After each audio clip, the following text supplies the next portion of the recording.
Hello, everyone, and welcome to another episode of Home and Away, a podcast devoted to all things in and around the world of sport in Kansas City soccer. I am Drew Vanderplug, not joined, as always, by my good friend Cody Welton this week, as he is taking some welcome time off now that school is out and he gets a small reprieve from his day job.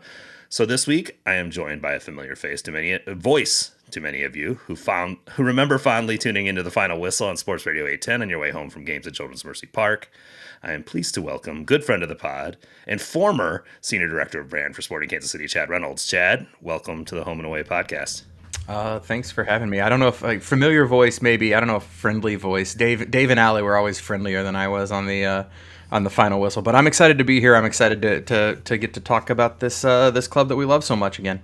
Yeah, I know you and I chat regularly about the team, so I'm excited for you to add your insight as we dive into all things Sporting Kansas City. Chad's an active member on the Home and Away Discord, so this is your weekly reminder that if you'd like to join in on the discussion with the other Home and Away listeners, you can do so by following the link in the show notes.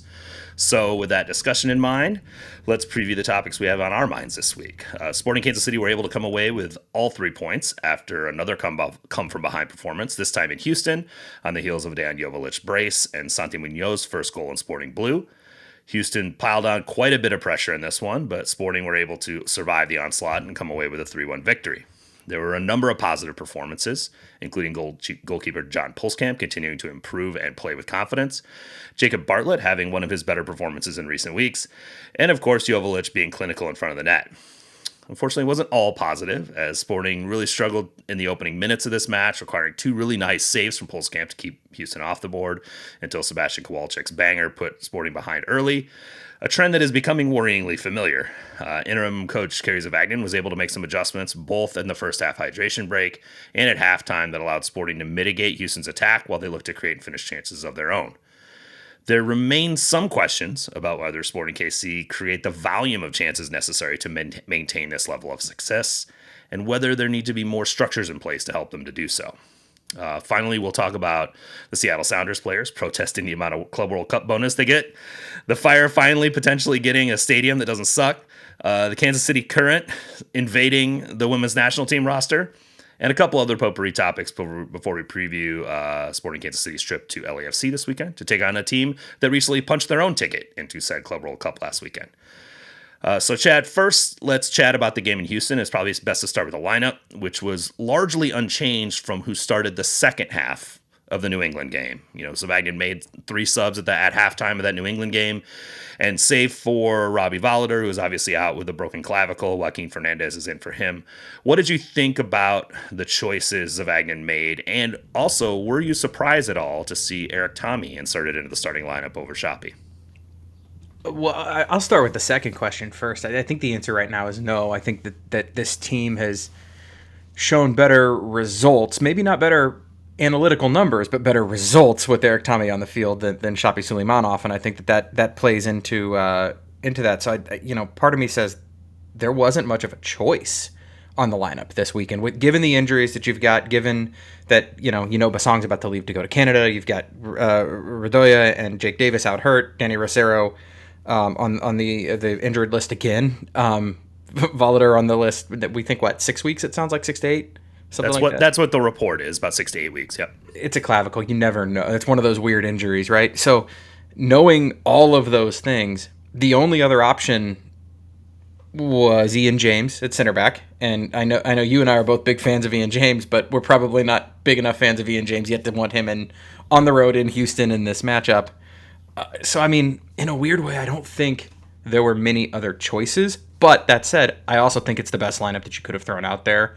And it opened you up to make the kinds of substitutions and changes that that Kerry makes in the second half. And obviously we'll talk about that a little bit later. But I think it was the lineup and barring Jake Davis and Nemanja Radoya coming back, which maybe they will this week, I think this is the only lineup that makes sense. You need one of them now because Basong's off with Canada. It's an interesting question regarding Shoppy versus Tommy, because I do think that Tommy has been a more impactful player over the last several weeks, but also he has been coming in as a substitute, and his energy and his style of play and his very direct style of play works against a tired defense, right? Like it is very effective. In this case, it was Shoppy coming on later that got to sort of, use his legs against a tired team. And it actually turned out that Shoppy was really more as a defensive addition than he was as an offensive addition, which is a strange sort of thing to happen because Shoppy has not been the best defensive winger this year. He's been improved, but he's had some struggles at times. But he really brought his energy on the defensive side of the ball, which was welcome to see. I agree with you. Tommy has been in really good form. I think I'm glad that Kerry has dispensed with trying Tommy on the left. He goes way too narrow on the left side of the field, whereas at least on the right side of the field, Tommy, for the most part, because he's shooting with his right foot, is not inverting quite as much, and he certainly didn't get near as narrow as he did against St. Louis, which was a problematic situation in that game. And he offered a lot in this game. I think he was actually fairly bright. I think he had a pretty decent game, and I do agree with you. Based on how things went against New England, it was fairly clear what your best 11 was of the available players. And the Tommy being narrow thing is so interesting because he's too narrow to play right wing, even when he's playing on the right. Right. But when Kyrie Shelton is out there, a little bit of that is mitigated because you have an attacking, instinctual player overlapping on the right, and you've got a guy who's played right wing for much of his career in a system very similar to this, and it helps. Tommy kind of drifts in, and if you go look at the heat map and you look at the passing chart from this match, it's like, well, Eric Tommy's hanging out, closer to the right center mid and the center forward than he is out wide at all, and that worked in the first half tactically because you had Kyrie, Right. And I think it shows that Kerry understands that certain players on the team tend to complement each other better. So when he made this change against New England, it was Tommy and Shelton at the same time. Shelton has struggled with Shoppy because Shoppy plays extremely wide. And when Shelton would try to come into that vertical half space in that front line of five, he seemed to sort of lose himself a little bit as to like what his job was there. And then he would get into that place, and then Shoppy would invert onto his left foot, and they're kind of right in the same area. And I think they just struggled to develop any kind of rapport, whereas Brody, a much more traditional right back, sort of understands that his winger is going to move between those channels and sort of spots that move and moves and rolls off of it a little bit better. Whereas Tommy and Shelton, they just seem to understand each other better. Well, what was one of the big complaints about Kyrie Shelton as a right winger? It was that he wasn't direct enough. He didn't go to goal. He wanted to take the ball wide, right? Mm-hmm. Well, when Kyrie Shelton is out there with Shoppy Suleimanov, Kyrie doesn't naturally underlap the way a lot of the modern right backs are. You see what Trent Alexander-Arnold, well, I mean, he was kind of playing that weird hybrid position, but you know what I mean, where like the modern game is not as much about overlapping as it is both under and overlapping for the outside back. And Kyrie doesn't do that underlap part naturally. And so you're right. When he tries to underlap, he doesn't have it instinctually. And then Shoppy comes right into that space, and they're just kind of they're on each other's toes way. A lot. Yeah. They're just each other's way. So, and with Tommy just naturally drifting in and playing so narrow, that space is there. And Kyrie has one very clear channel to run into, and there he goes. So let's talk about the third part of Tommy inverting and getting so narrow, which was Manu Garcia was flipped over to that side as well. Not traditionally. We've seen Manu play on both sides of the midfield, but against New England, Manu was primarily on the left. Against Houston, Manu was on the right. Basong was on the left. And what I remember or recall seeing was that as Tommy would go narrow, Manu would actually rotate with him. And so there's something to be said about those midfielder instincts sort of playing off each other a little bit. Tommy, we know, is more of a traditional midfielder than a winger. And so he takes, and honestly, I would even call Tommy more of like a Thomas Muller type of player, like more of like a shadow striker, sort of, what do they call it? The Raumdeuter in Germany, right? Like that is kind of more his style of play. He really wants to be central. Manu is a player that recognizes where his teammates are, rotates off of them, and finds space. And so what did you think of that overload that they were creating over there? Because it seemed to be fairly intentional, that right side overload they were trying to create. Yeah, I mean, watching the match, my instinct was they made that switch not because of anything Manu was doing or even anything Tommy was doing. It was primarily because they needed to change the way the ball would progress when Sporting had possession, primarily because you didn't have Robert Volader at left center back, and they had been playing through Robert a lot. Jansen Miller.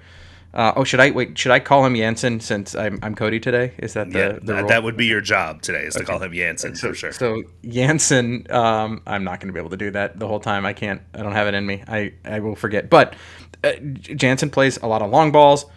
Will progress with the ball, but typically this team this year has, when Robert Volader's been out there, put the ball on his feet to start a lot of that attack. It moves quickly out of there. It's not Andre Ufantas. It's certainly not Ilie when he was back there, right?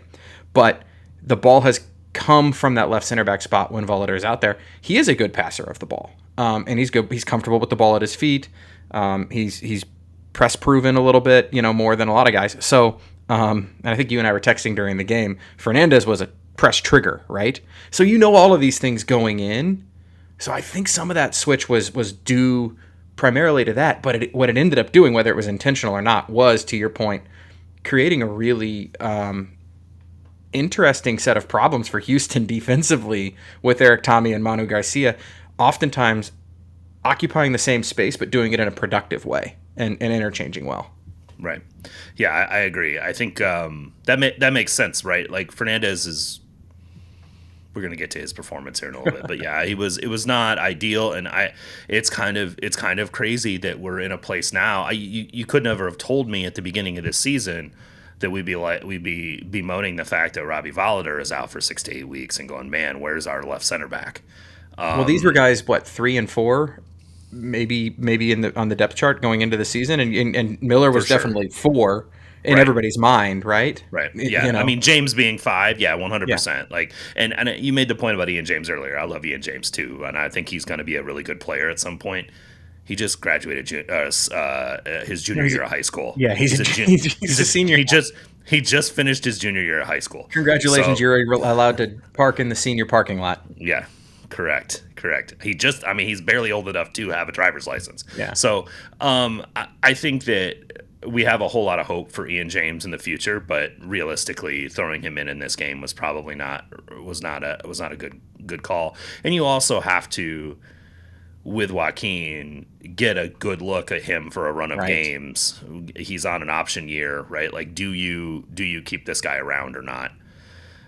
I think, a lot of people have thoughts on that already. We're not going to get into a whole lot of roster building conversation tonight, but I think that, this is an opportunity for Joaquin to gain a little rapport and a run of games at that position to see if they can kind of build around it. And if Kerry can make some adjustments to their ball progression philosophy that fit him, right? I think, to your point, yes, it runs through Volader. It's because Volader is one of his innate talents that he is comfortable with, is having the ball at his feet and hitting that initial pass either into the midfield or up the line, or the switch to the right side if they collapse. Like he's good at all of those passes. So I think that it makes sense that you would do that and not put that on Jansen Miller's shoulders. And I think that they're going to have to come up with a different way to build from the back in the future, or they're going to have to come back to, long balling it over and over and over again. And there were some long balls in this one. I think you'll see a lot, presuming he stays healthy and fit, Logan and Dinbay, old school build out, Graham Zusi style, where the ball built through the outside back at times, not at times, a lot of the time. I wouldn't be shocked if we see that the coming weeks, because it doesn't appear to be Fernandez's strong suit. It's probably not Jansen Miller's strong suit. We've seen him with a couple of giveaways this season. Early on, he's been better at it, but and then obviously you've kind of got the rotating door, that revolving door at right back with Kyrie and Brody, and neither of those is the guy that I want leading possession out of the back. So, and frankly, as good as Bartlett was, that's still not his strong suit either. Again, he's not Ilie Sanchez, he's not Uri Rosell in his prime. So, like, your options are relatively limited. That long ball comes into play, Logan and Dinbay comes into play. And if you look at the heat map and the passing map, the ball went from Joaquin Fernandez's feet to Logan and Dinbay's feet a lot on the. It's a pretty thick line on the passing chart. Well, Logan is uniquely capable of receiving on the half turn and driving forward that really no other fullback on the team is. So, like, it makes sense. His pace scares teams. Teams are very clearly scared. They know that his pace, maybe with the ball, is faster than without the ball. Right. Yeah, I mean, and once he gets moving forward, he has such a good rapport with Shallowy. Like, it becomes a domino of problems for their opponent. So it makes sense that they would look at things that way. Um, the shape was fairly familiar. They were kind of doing this sort of narrow 4-3-3 mid block shape, and Houston was able to find joy pretty quickly, very early in this game. One of the things I highlighted, and we'll get into Pulskamp's performance on a couple really key saves early in this one, but the thing that concerned me more than anything was how quickly Houston was going through Sporting's midfield, this has been a problem for a couple years. It's something that this narrow 4-3-3 was meant to limit to a certain extent. It was to force balls wide, and Houston was able to get through it pretty easily at first, and less easily as the half wore on, but certainly still their pace was they were playing at an extremely high pace early in this game. And I think I mentioned to Nolan, who I was watching that at the time, I was like, there's no way this lasts for a whole game. If it's so hot that there's water breaks, there's no way this lasts for a whole game. But also, Benny Olsen playing in Houston, practicing in Houston, doing all that, you have to expect that his team is much more ready to play in that heat than their opponent in most cases. And certainly this Sporting team hasn't had to play in any of this year. So I think it made sense for them to do this. But my main issue, honestly, more than anything, and I highlighted here in the rundown, is Dejan Joveljic's sort of positioning and pressing. I used to bemoan Alan Pulido's pressing. Like, he was quote unquote pressing. Like, he was running around. He was a disinterested presser. Yeah. I don't think Joveljic is disinterested as much as he doesn't understand what a cover shadow is. Right. So for if you are going to press, you have to check your shoulder and make the right pressing angle so that the pass to the open person behind you isn't available. And I don't know if you watched this, but it was Artur, and who was the other defensive mid in the first half? For Houston? Yeah, it would have been Brooklyn Rains. Brooklyn Rains, there, yeah. So Artur played pretty deep at times, but yeah. But Rains and Artur were just sort of sitting in that double pivot in between the gaps between the front line of three of Sporting. And when Joveljic would go back to one of the center backs and Joveljic would press that player, he wasn't doing a really good job of doing it at an angle to eliminate one or the other. In fact, he was eliminating neither. And that's sort of like the worst way to press because now Manu Garcia behind him has no idea which guy to go back press. Right. Like, the idea is you're driving a pass into a certain area so that your teammate can go back press and win a duel. Well, and part of that, I think, is a product of Manu's style. Manu is not a high-pressing 10. There's not a lot of those out in the world, but you've seen them, right? And in this system, they can play. Manu's not pressing high, and Basong sat a little deeper. And even though he's good at intercepting and kind of, interruption, as we'll talk a little bit later, he's naturally sitting deeper. He's a defensive player, right?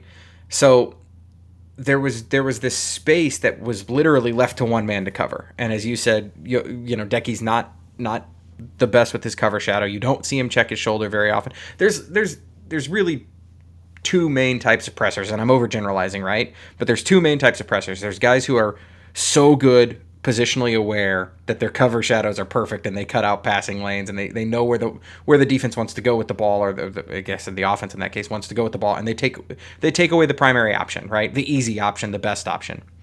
Or there's effort guys. Dom Dwyer was an effort guy, right? Like, Dom was so quick, he was just going to be a gigantic pain in the ass and nip at your heels and press you. Well, there's disinterested pressers, which is the third kind of side. Erling Haaland is a disinterested presser, and every statistic on the planet bears that out, right? I mean, look, Mo Salah told Slot this year, hey, if you want me to score goals, don't ask me to defend anymore. I'm not going to press. I'm not going to track back. I'm just going to be here, get me the ball, and I'm going to go. There's nothing wrong with that if you can account for it. Sporting was really struggling to account for their lack of ability to press in the middle of the park in this match. And, I think Doyle called it out in one of his columns or on Twitter. Like, it's still so easy to pass through this team's midfield. And the shape is not overcoming the positional awareness is not overcoming the positional the players is not like that's got to get better. Bartlett, you can see him growing into it, but his positional awareness is still not there for these kinds of things, and it's only going to come with time. And his positioning is really conservative. It looks like by Super design. conservative. So Yes. I think that's by design as well. It's like they'd rather have 5 guys back than him stepping in and missing a tackle and allowing a really bad sort of central run behind him. So He's not even picking and choosing that much anymore. He's just not. He's doing going. neither. Yeah, he's doing neither. And I think that also, we discussed the fact that Jake and Rado are they're both training this week, so some level of health is probably expected of both of those guys, and maybe Zavagnin can do a similar 45 minutes each kind of thing that I think might help this, because I think the other big issue is that outside of the sort of Basong is good at winning sort of important loose balls. He is not a good tackler per se. No, he doesn't win 50-50 balls. He wins loose balls. He wins loose balls. He doesn't win 50-50 balls, but he's not like. But he's not a 60-40 guy. The two best tackling midfielders are on the injury list right now, and so I think that is the main issue. And I think hopefully as those guys get back to health, we'll start to see some of this improve as well. Yeah. Well, and again, it has to this week, right? I mean, you don't have a choice. Yeah, for sure. So, I mean, obviously, Kowalczyk gets a banger, and everybody goes, "Okay, what are we gonna like?" This has just been the story of this team for the last month or so. It's like every goal scored against them is this absolute, beauty of a goal. I guess New England created some crazy good chances and took advantage of Sporting's narrowness and overloaded and created switches and whatnot. But this has been just an ongoing thing where they just get beat by these unbelievable goals.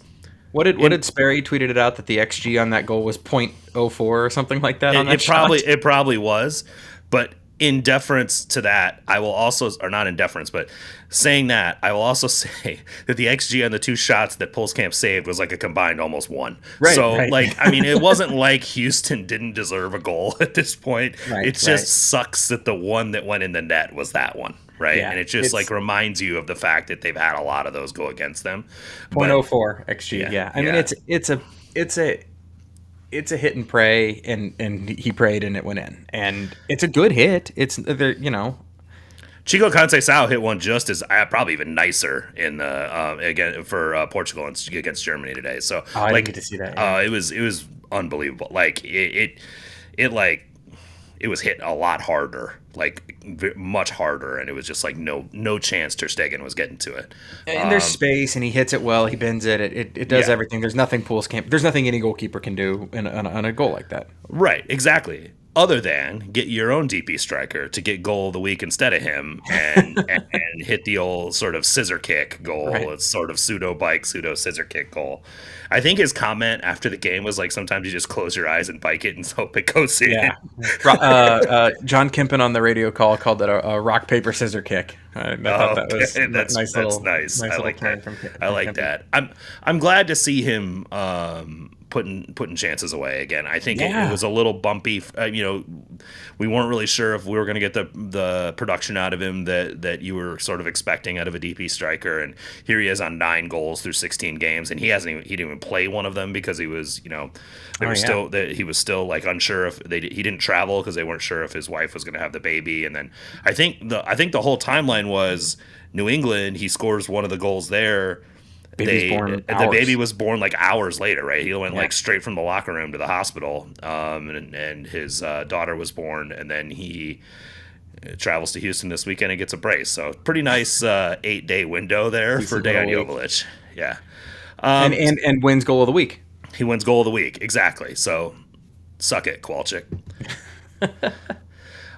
So we talked a little bit about Bartlett. I think he probably, while he is playing a role as very much a stay-at-home 6, like that is the job that he has been given, and I think if pragmatically it's probably the right way to have him play this position for now. I think he has the skills and the eyesight to do more, but in this game we started to see it. he was like 9 of 12 long balls in this game. Like Yeah. he was hitting switches. He was dealing a lot more from that position than we had seen before. And additionally, he's taking like all the free kicks. Like his free kick delivery was actually really good early in this one. So like I think we've spent a couple episodes on this podcast talking about the fact that some of the teenager came out for a couple weeks and he had a rough performance and had to get subbed off pretty early in a game for Radia, and then I think that's when Radia got hurt. So like there are I think Radia maybe played 18 minutes or something like that, and then he got hurt. So there have been bumps in the road, but that's also what happens when a 19-year-old is playing substantive minutes for you at probably, like as we've said on the pod, one of the harder positions on the field to play. What did you think of his performance in this one? My eye test originally on it was like, I think he was pretty good in this one. I need to rewatch. I rewatched it. I did like it a lot. And then he had like the second highest G+ on the team for the whole game. So, well, that's the thing that I think was, G+ has, as you guys have talked, is a product of two things, right? It's a product of both offensive and defensive actions that improve your team's chances of winning. And I think that this was the most well-rounded game from Bartlett, certainly. We didn't have any of the glaring errors that, look, he's 19. You're right. He's going to have a roller coaster. He's probably going to have, a shocker in the next 3 or 4 weeks. It's just likely to happen. But you hope as time goes on and he gets more and more minutes that the shocking moments become fewer and fewer. The shocking matches become never, and he becomes the player that you can see, because you're right. The long balls were better. He seems more confident on the ball. Like he's not press proof by any means, but he's also far less scary when he's pressed now than he was, 6 8 weeks ago. He's also not like ball to my feet, ball straight back to the seat at center back. Right. Like if I feel pressure, pass backwards over and over and over again. Right. Yeah. And he's, it looks like he's just growing into the speed of the game, and it's the things you expect from a rookie, right? That time only solves. And the free kick stuff was we had multiple free kicks this match from guys who I wasn't aware that they had that club in the bag. Like the Basong corners in the second half, and then the Bartlett taking all of. I mean, the delivery is.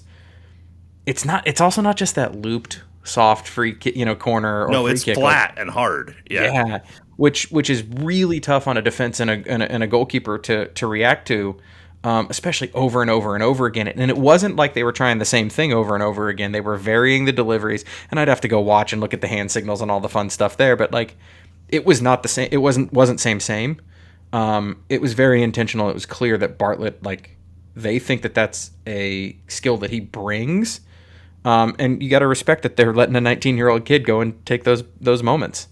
It also shows that he has the skill to hit a long ball on a spot when he can just set it down and hit it, right? Which means as his brain works up to the speed of the game, he's going to be able to start hitting those balls in practice. We spent a fair bit of time, I think, last week talking about, like, I can see him hit these balls sideways, right? Like, yes. He'll bend it around pressure into a channel for a fullback to progress the ball forward. And I'm like, can we shift that thing 45 degrees and you hit that into a channel to a runner, right? The old Roger Espinoza clipped, like just exactly super beautiful, clipped long ball that goes into the left channel. Or actually, from Roger, it was usually going to the right channel. Or, Julio Cesar back in the day was incredible at that. Those guys that are just like, wow, that ball, I don't think Bartlett's ever going to be Ilie carpeting 125 yards into someone's run. Like, that's just not really his thing. No. But he can do it in the air, and I think that there's value in that if especially given what we just discussed earlier about Sporting's need to have more ball progressors, like they can pass the ball or dribble the ball forward. If that's something that he can start to unlock, I think that's going to be really valuable. I mean, Ilie learned that line splitting pass from Sergio Busquets, exactly, and La Masia or whoever else, right? And I think I mentioned this on Shades of Blue. Like, Ilie was 26 when he came to Sporting. God, I forgot he was that young, but he wasn't. But it's not Well, that but young, he was but it's still young. he's still Yeah. 7 years older than Bartlett is now, right? Like Yeah, if you yeah, imagine the progression yeah. that Bartlett can make over the next couple of years as Or far as even game Uri. reading, Uri. Well, Uri was pretty young, wasn't he? Like 20 when he Uri came was here. 21 and 13, I think. Yeah. But I never really considered Uri to be an Elie type of six. Like I never really No. thought of him in that as that type of He player. was more of just this true metronome. He wasn't. He's more of like he a wasn't relying Xavi on kind getting of fast. player. Yes, Yeah. absolutely. Yeah. So I think that like that is I think the skills are there. They exist. And that's what I'm saying. If he's taking all the set pieces, if he's like it's obvious he can hit that ball. Mm-hmm.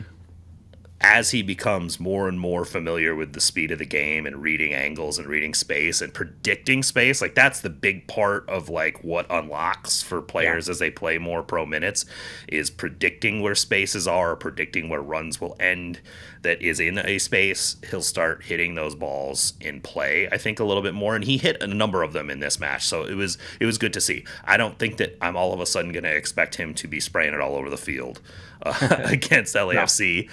But I do think that it was a positive performance that is something to build upon.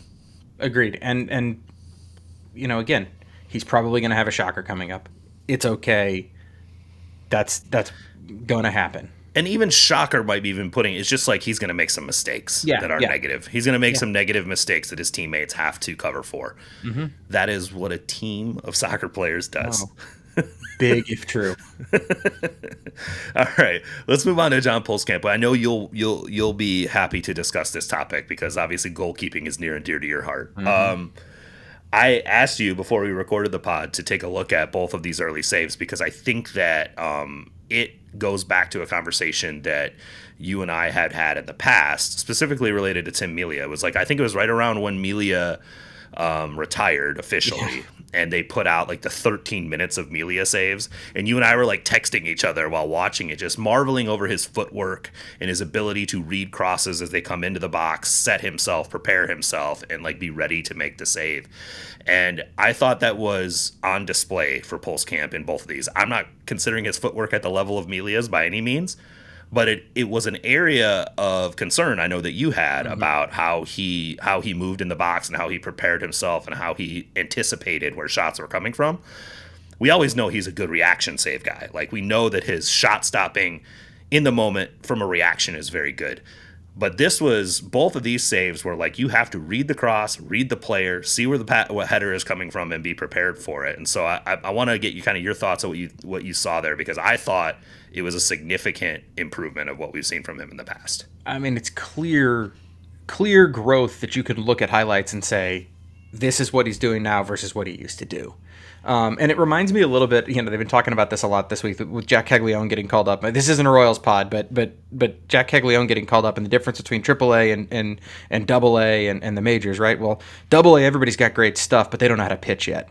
AAA, they're better pitchers. They may not have as good a stuff because, you know, for whatever reason, but they've bounced around. They're just better pitchers. They know what to do more. And then you get to the pros and everybody can put all of that together, right?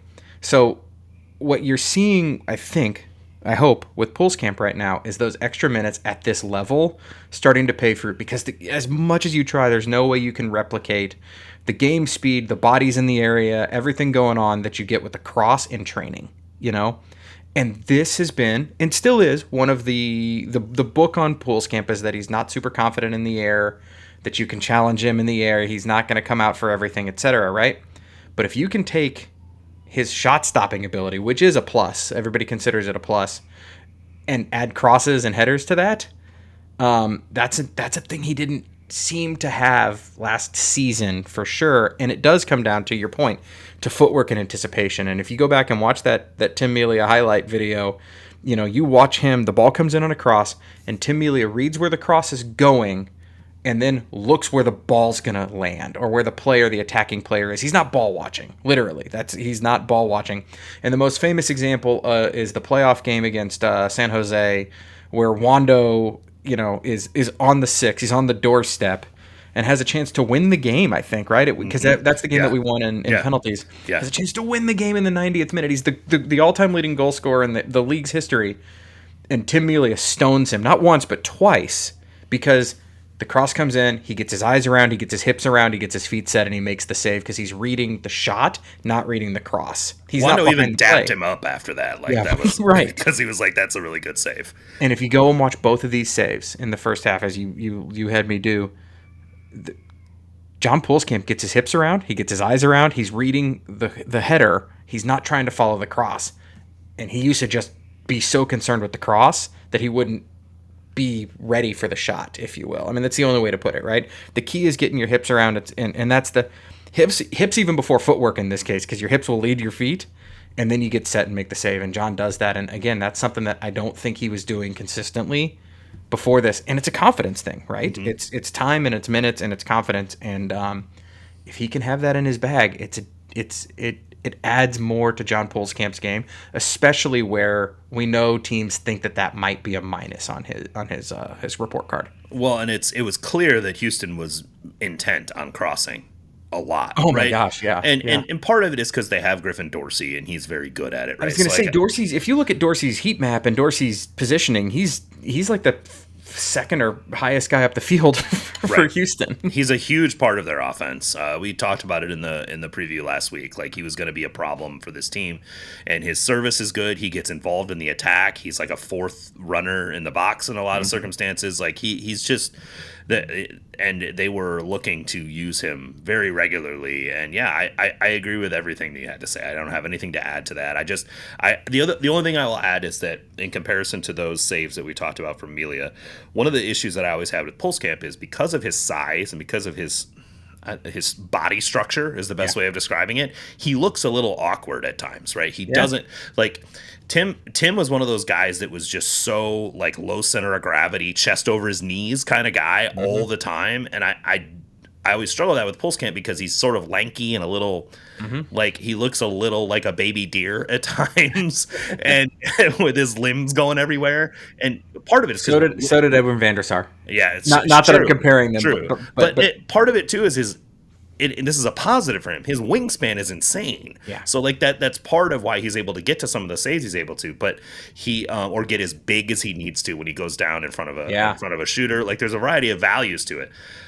His like chest over knees, preparing for the header, like all that stuff was like stuff that you see traditionally from Melia that it just makes me feel better about kind of.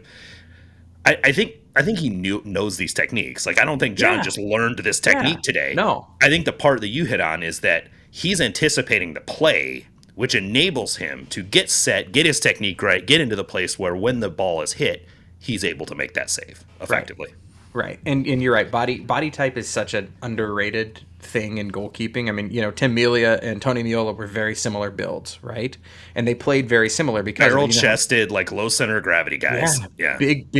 Big thighs, big hips, big butt, like that center of gravity drove everything. Pulskamp's center of gravity is higher. He's really strong. He's got good abs. He's got good core, but it's a different approach, right? You literally leap from a different spot of your body and so you make those adjustments. But you're right. His wingspan and the first goal especially, his feet are actually still caught a little bit underneath him and they're a little too tight together. But he did such a good job getting in position, and his reactions, again, his shot stopping reactions are a plus, so that he can make that save. And we've seen a couple of those from him recently. Headers are notoriously difficult to save because you don't have the benefit of seeing the player's approach, the body, approach the ball and everything. And he's made a couple of really good saves on snap headers. Did you see Diego Rubio's goal with the back of his head?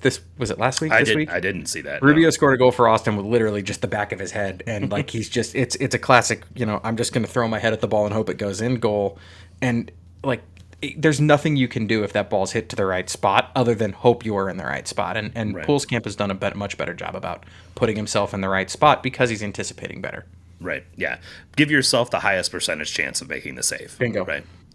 If either one of those headers, I think they're both by Ponce, go to the corner, there's nothing he can do about it. Right. But the fact is he put himself directly in front of the player and prepared with the largest amount of coverage as he could. And I think that is the best you can do as a goalkeeper in that circumstance. And they're both really nice saves. They're both really easy crosses to get caught at your near post. If you're caught ball watching, you're not moving. And he doesn't on either one of them. To your point about the stuff about him being not the greatest in the air. He does go for a punch late in this one. And this is something you and I have talked about a lot. It can't be all sunshine and rainbows, unfortunately. Pulskamp had a great game in this one. I'm not taking anything away from him.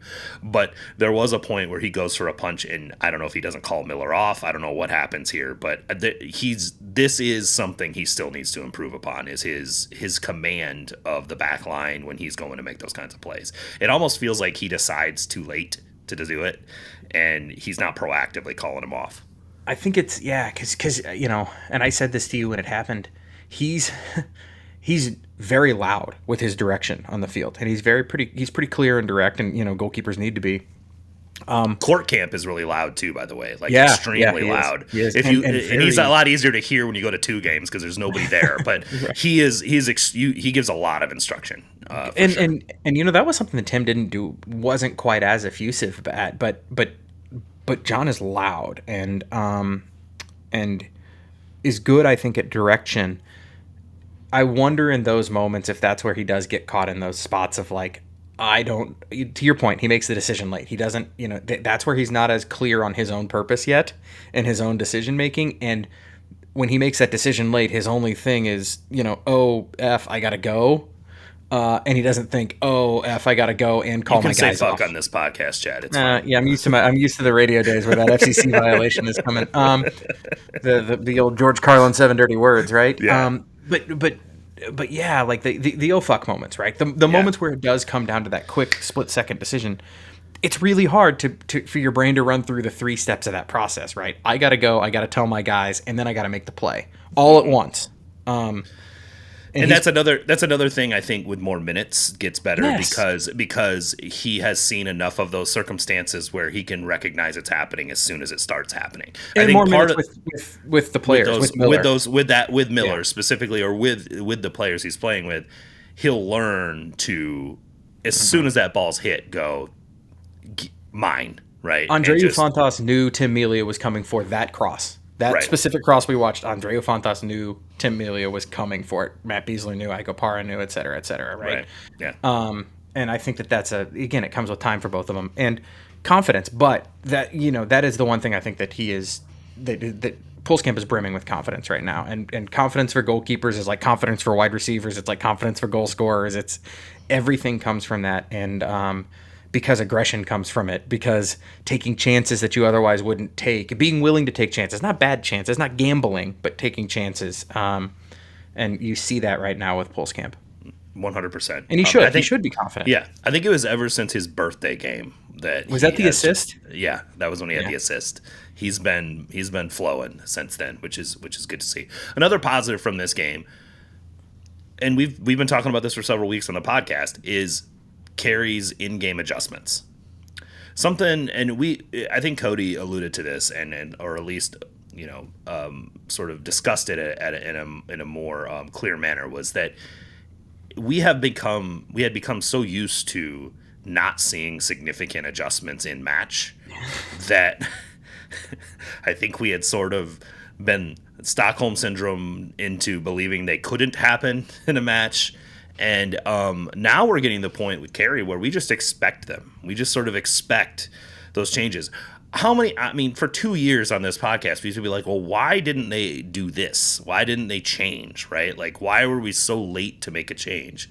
You do not have that problem with Kerry. Kerry, he sees a problem, he's immediately making adjustments to it. The water break helped, right? The water break helps. But this is the same thing. Like, I'm not trying to make comparisons between Vlatko and Kerry or Vlatko and anybody else, but Vlatko does this all the time. Yeah. When they have water breaks in current games, he's got the chalkboard out, and he's like, hey, we're going to move this person here, we're going to do this. These are the things they're trying to do, and he's giving instructions. And Kerry did the exact same thing. Like, as soon as they went to the water break, Sporting came out, and they weren't mid-blocking anymore. They went and pressed high.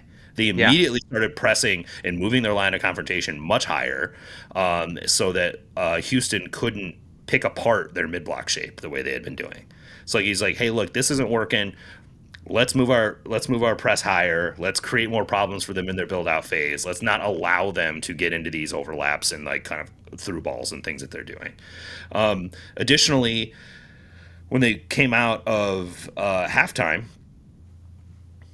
You noted the fact that Zorn Basong started taking in-swinging corners on the with the right side of the left. field, and I was like, I mean, that was the one thing. But Bartlett was taking all the corner kicks in the first Yeah, half, so they're obviously outswingers on the right side of the pitch. Basong came in, rips a freaking corner, and it like immediately turns into a goal. right. Right, like, and I think that like that Jansen Miller wins a header, like that's nice to see as well. Jansen Miller, like, Yeah, adding on set pieces, but like there are just a number of things we're continuing to see this team do, like make changes, make tactical changes. I don't know. Kerry said Brody was a tactical change at halftime. Do you believe that? no, but but no, I don't. I But I do. No, that screamed to me. Kyrie is still on a minutes restriction. right. And Which is another thing we discussed last week. It's wonderful to see players still get to play. And I think I right, texted you about this, right? yeah, Like in the past, Vermees would never let a player on the field if they weren't 90 minutes fit. right, Ever. right. And Kerry's like, I'm gonna get the best out of these guys I possibly can over a total of 90 Well, minutes. and here's why I don't buy the Brody as a tactical sub thing. It's not like Felipe Andrade was like up and down the left side of the pitch, right? Um, like Griffin Dorsey was doing Griffin Dorsey things all over the other side of the pitch. Now, that's not to say that they weren't. And Kowalczyk was really heavily involved in the attack. A lot of the ball was in that that zone. I don't fault Shelton for the Kowalczyk goal or even the sequence really going up to it that much. Manu Garcia is the guy who doesn't close Right, there. That's right, not right. it's not Shelton. But like, I don't buy that was just a straight up tactical change. No, they probably told Brody do some things different than Kyrie was doing. So that's a fun little coach speak way of him saying. Honestly, this is what I always like to think about when I'm talking about what a coach says and what they mean, right? If I'm Kerry Zavagnin, do I want who's the opponent this weekend? LAFC? Yeah. Yeah. Yeah. Do I want LAFC thinking Kyrie Shelton's on a minute restriction, or do I want LAFC thinking I'm making tactical changes and I'm adjusting? And Right. like the answer is always going to be B, right? So, because who's going up against Kyrie Shelton this weekend? Oh yeah, it's Denny Bouanga. Denny Bull. Assuming they don't rotate or something weird like that, but Yeah. I like that is one of the things that I think that the lay person doesn't always understand or think. These coaches are always thinking ahead. Always, always, always. And, we used to talk on the final whistle that Peter's post-game comments were intended for like three audiences in a descending order of importance depending on what was going on, right? It was always ownership, his players, or the league. Pick one, and like... And the fans aren't in that list. The fans were never in that list, right? And neither was the media.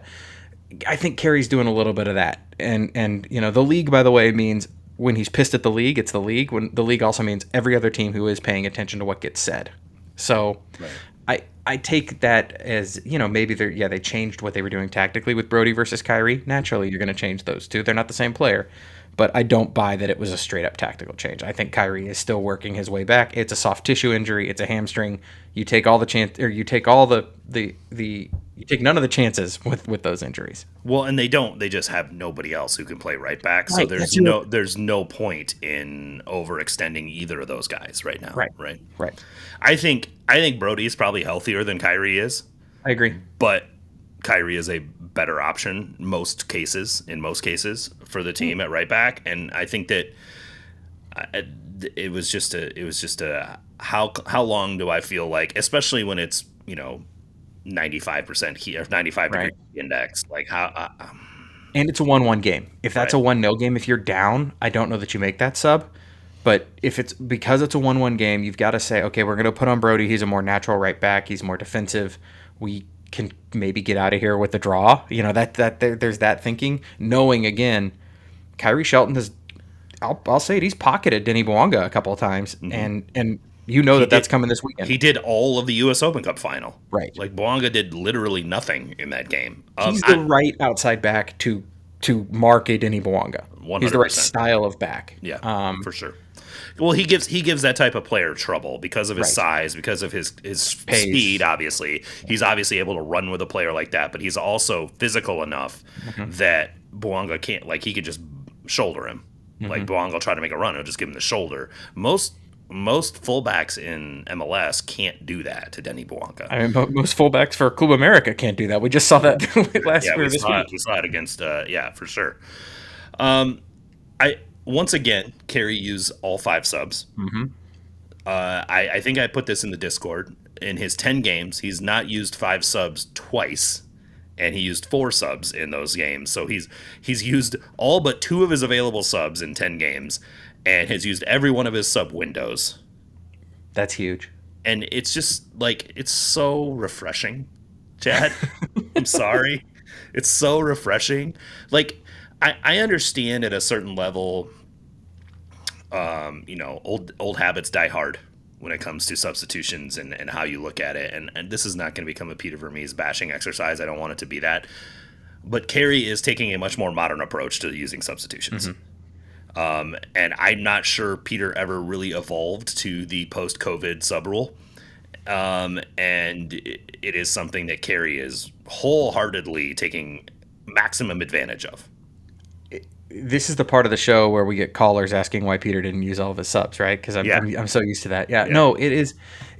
Yeah, and we used to talk about this all the time. Peter didn't. He would say it. He was open about it. It wasn't like he was hiding this or this was some state secret. Peter had said, "I don't like going into a game without a sub in my pocket," and he meant, I don't like going into a game knowing I'm going to put a player out there that I have to take off at some point because of fitness, because of injury, because of whatever, and therefore he would put a player on the field who was maybe lower on the depth chart, that's the easy way to put it, than the starter if the starter wasn't 90 minutes match fit. This is why Cameron Duke played a lot of games for Sporting Kansas City.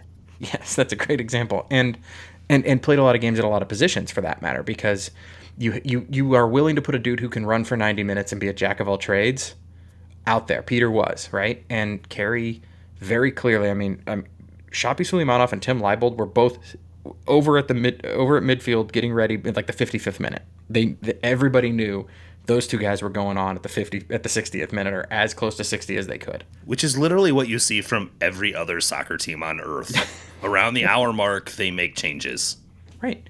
Well, and now with 5 subs, you've got so much more opportunity, right? You do it at halftime, you do it at 60, and you do it at 75, and then you still have one in your pocket, one at least instance in your pocket, at least one instance and at least one body, right, to make a late game sub. In this case, Santi Munoz, it was Memo Rodriguez was the last one in this game. It was a late one in this one, but still, I think that it just shows a different perspective of how to do it. I think, to your point, Peter's philosophy comes from when you only had 3 subs.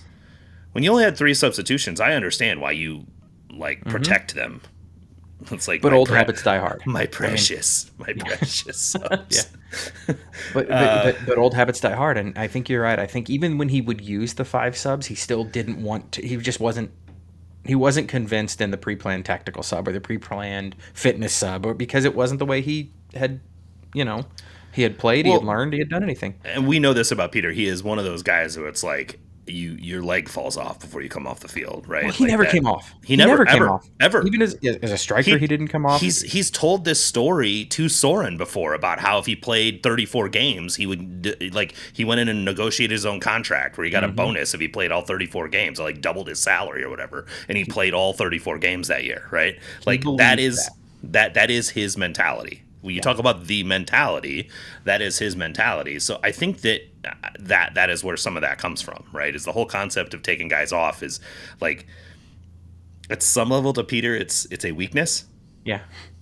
It's Remember the Titans. It's like, water's for washing blood off your uniform. Exactly. It's that kind of a... For sure. Yeah. For sure. Another big change, and I think this is the last one I want to make sure that we cover in the game that Kerry made, was he really shifted the low block shape significantly in this one. So typically they're playing in that very narrow 4-3-3 shape. So in their mid block, right? They're not like Vermees was always in a 4-4-2 or a 4-5-1 mid block shape. This is really still a 4-3-3 in their mid block shape. But when in the second half, their low block shape was not a 4-5-1. Bartlett would come in between the center backs, and they'd have that line of 5, and it did tend to secure the line a little bit. It improved Fernandez's performance, which was not ideal in the first half, and it did create more problems for Houston creating the entry balls they wanted into the 18, and especially if they're going to keep crossing it, it makes sense to put more bodies in there that might be able to clear across. Well, and it's not like they're a particularly tall team. I don't think of them as a particularly tall team either. So I thought that was an interesting. How? I mean, I'm gonna go look. Tall, like Sporting or Houston? Houston, I mean. Houston is not tall. No, they are not a tall team. Like anyway, the crossing. Fernandez was losing his mark a lot in the first half on those crosses. Right. Like, let's be honest with this. Like, but also play the ball on the ground, because Fernandez was losing his mark on the ground some too. I mean, like they were.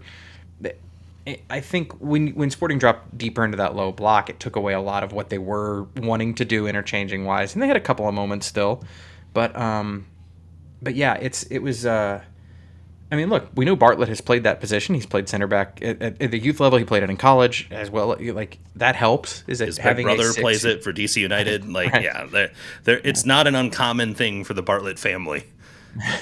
But it helps having a 6 who understands the role when they do drop deeper, because you don't just do the same thing that you're doing 10 to 12 yards higher up the field. You're not playing the same position defensively at that point. It also, the other thing it does is it does push your outside backs wider, and it allows your narrowness to become at that point an asset versus kind of like a stopgap, if that makes any sense, because your outside backs have very clear directions on when to challenge balls. Kowalczyk's shot probably doesn't happen in the first half if you've got you're in a low block of 5. Yeah. I also, it like when Brody gets roasted by Anali late in this one, Jansen Miller's on the post. Did you see that? Like, he's on the post. Like, as much as the whole sort of backheel thing, and I think he got like almost half an XG for this shot. Wow. Miller is there. I think if that's on frame, Miller deflects it. Like, I don't think so. Like that, and you have that help there because of the way that they're playing their back line at that point. And it was, it also, this game, as fast as it was played in the first half, it bogged down at times in the second, and part of that was due to it was by design. Yeah. Well, and until Sporting took the lead, especially, Ben Olsen has had a habit as a coach in his career of, like, they got that 1-0 lead and they started sitting earlier than they probably needed to, even with the heat, even with the humidity, and it's like, and that was a big complaint from DC fans when he was there, and it's just like, wow, just because we're up a goal doesn't mean this game's over. And it clearly wasn't, right? Because they started to absorb pressure, and even the last couple minutes of the first half, when Decky got that first goal, it was like, it kind of felt like it was coming, right? Like Sporting was knocking on the door. But when Sporting dropped back, they were defending in a low block, and up until about the 75th minute or so, it didn't mean that they weren't still trying to go forward. Right. Yeah. And I think that's another change from the Peter Vermees era, where it wasn't just possession to hold the ball and kill off the game in like the 65th minute just because you're up 2-1. Well, and great transition, because it brings me to the last point. They were still high pressing. Yeah. When the ball would be in Houston's end, they were still pressing and making it difficult for Houston to progress forward, which is how they create the third goal. Right. And it's just like a reminder that you don't have to, clench your butt cheeks for 20 minutes with a 1-goal lead. You can allow your players to go forward, get your line high. I mean, obviously, like within reason, but make them try to make a pass behind your line and stay onside. At the same time, go press them and make it difficult for them to progress. Don't just give them 70 yards of the field. Like, why would you do that?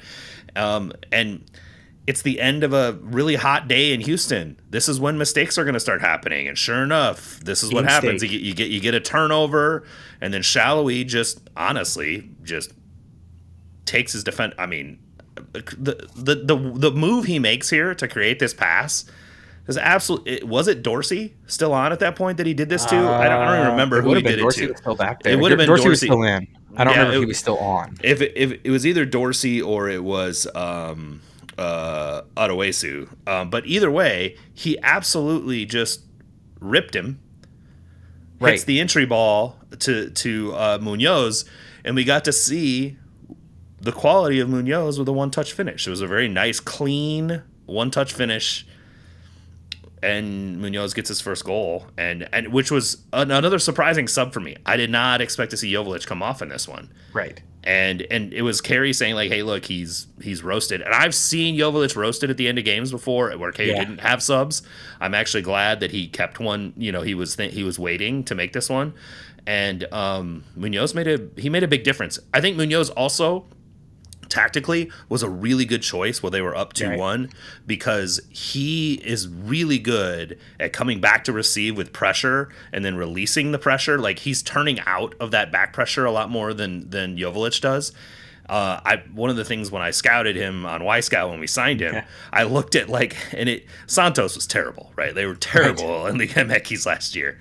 He was doing a lot of that. He was doing a lot of that, like coming back to receive because there's not a whole lot of offensive third combination happening for Santos last year. So he was having to come back to receive a lot. And well, and I remember you being worried that was going to be a drawback. You know, right? you were we don't know what he can do because he's spending so much time coming back. Right, but it was valuable in this circumstance because it allowed he was a pressure release valve, which Joveljic tries to do that, but he's not near as successful at it. And Munoz was much more comfortable with the pressure on his back and would either get a foul or get the one-touch pass out wide. He drew that yellow card on Dorsey, right? He absolutely did. Yeah. Yeah, I mean, with an incredible just good use of his body, and he's a bigger body too. I mean, he's not like a big guy, but he controls his body differently comparatively to William Agata. Like Willie doesn't make that play, right? No. Like, and I think that's the thing is like there's a different skill set here, and then the finish. This is not a William Agata finish either. Like so, these are the kinds of things that have value.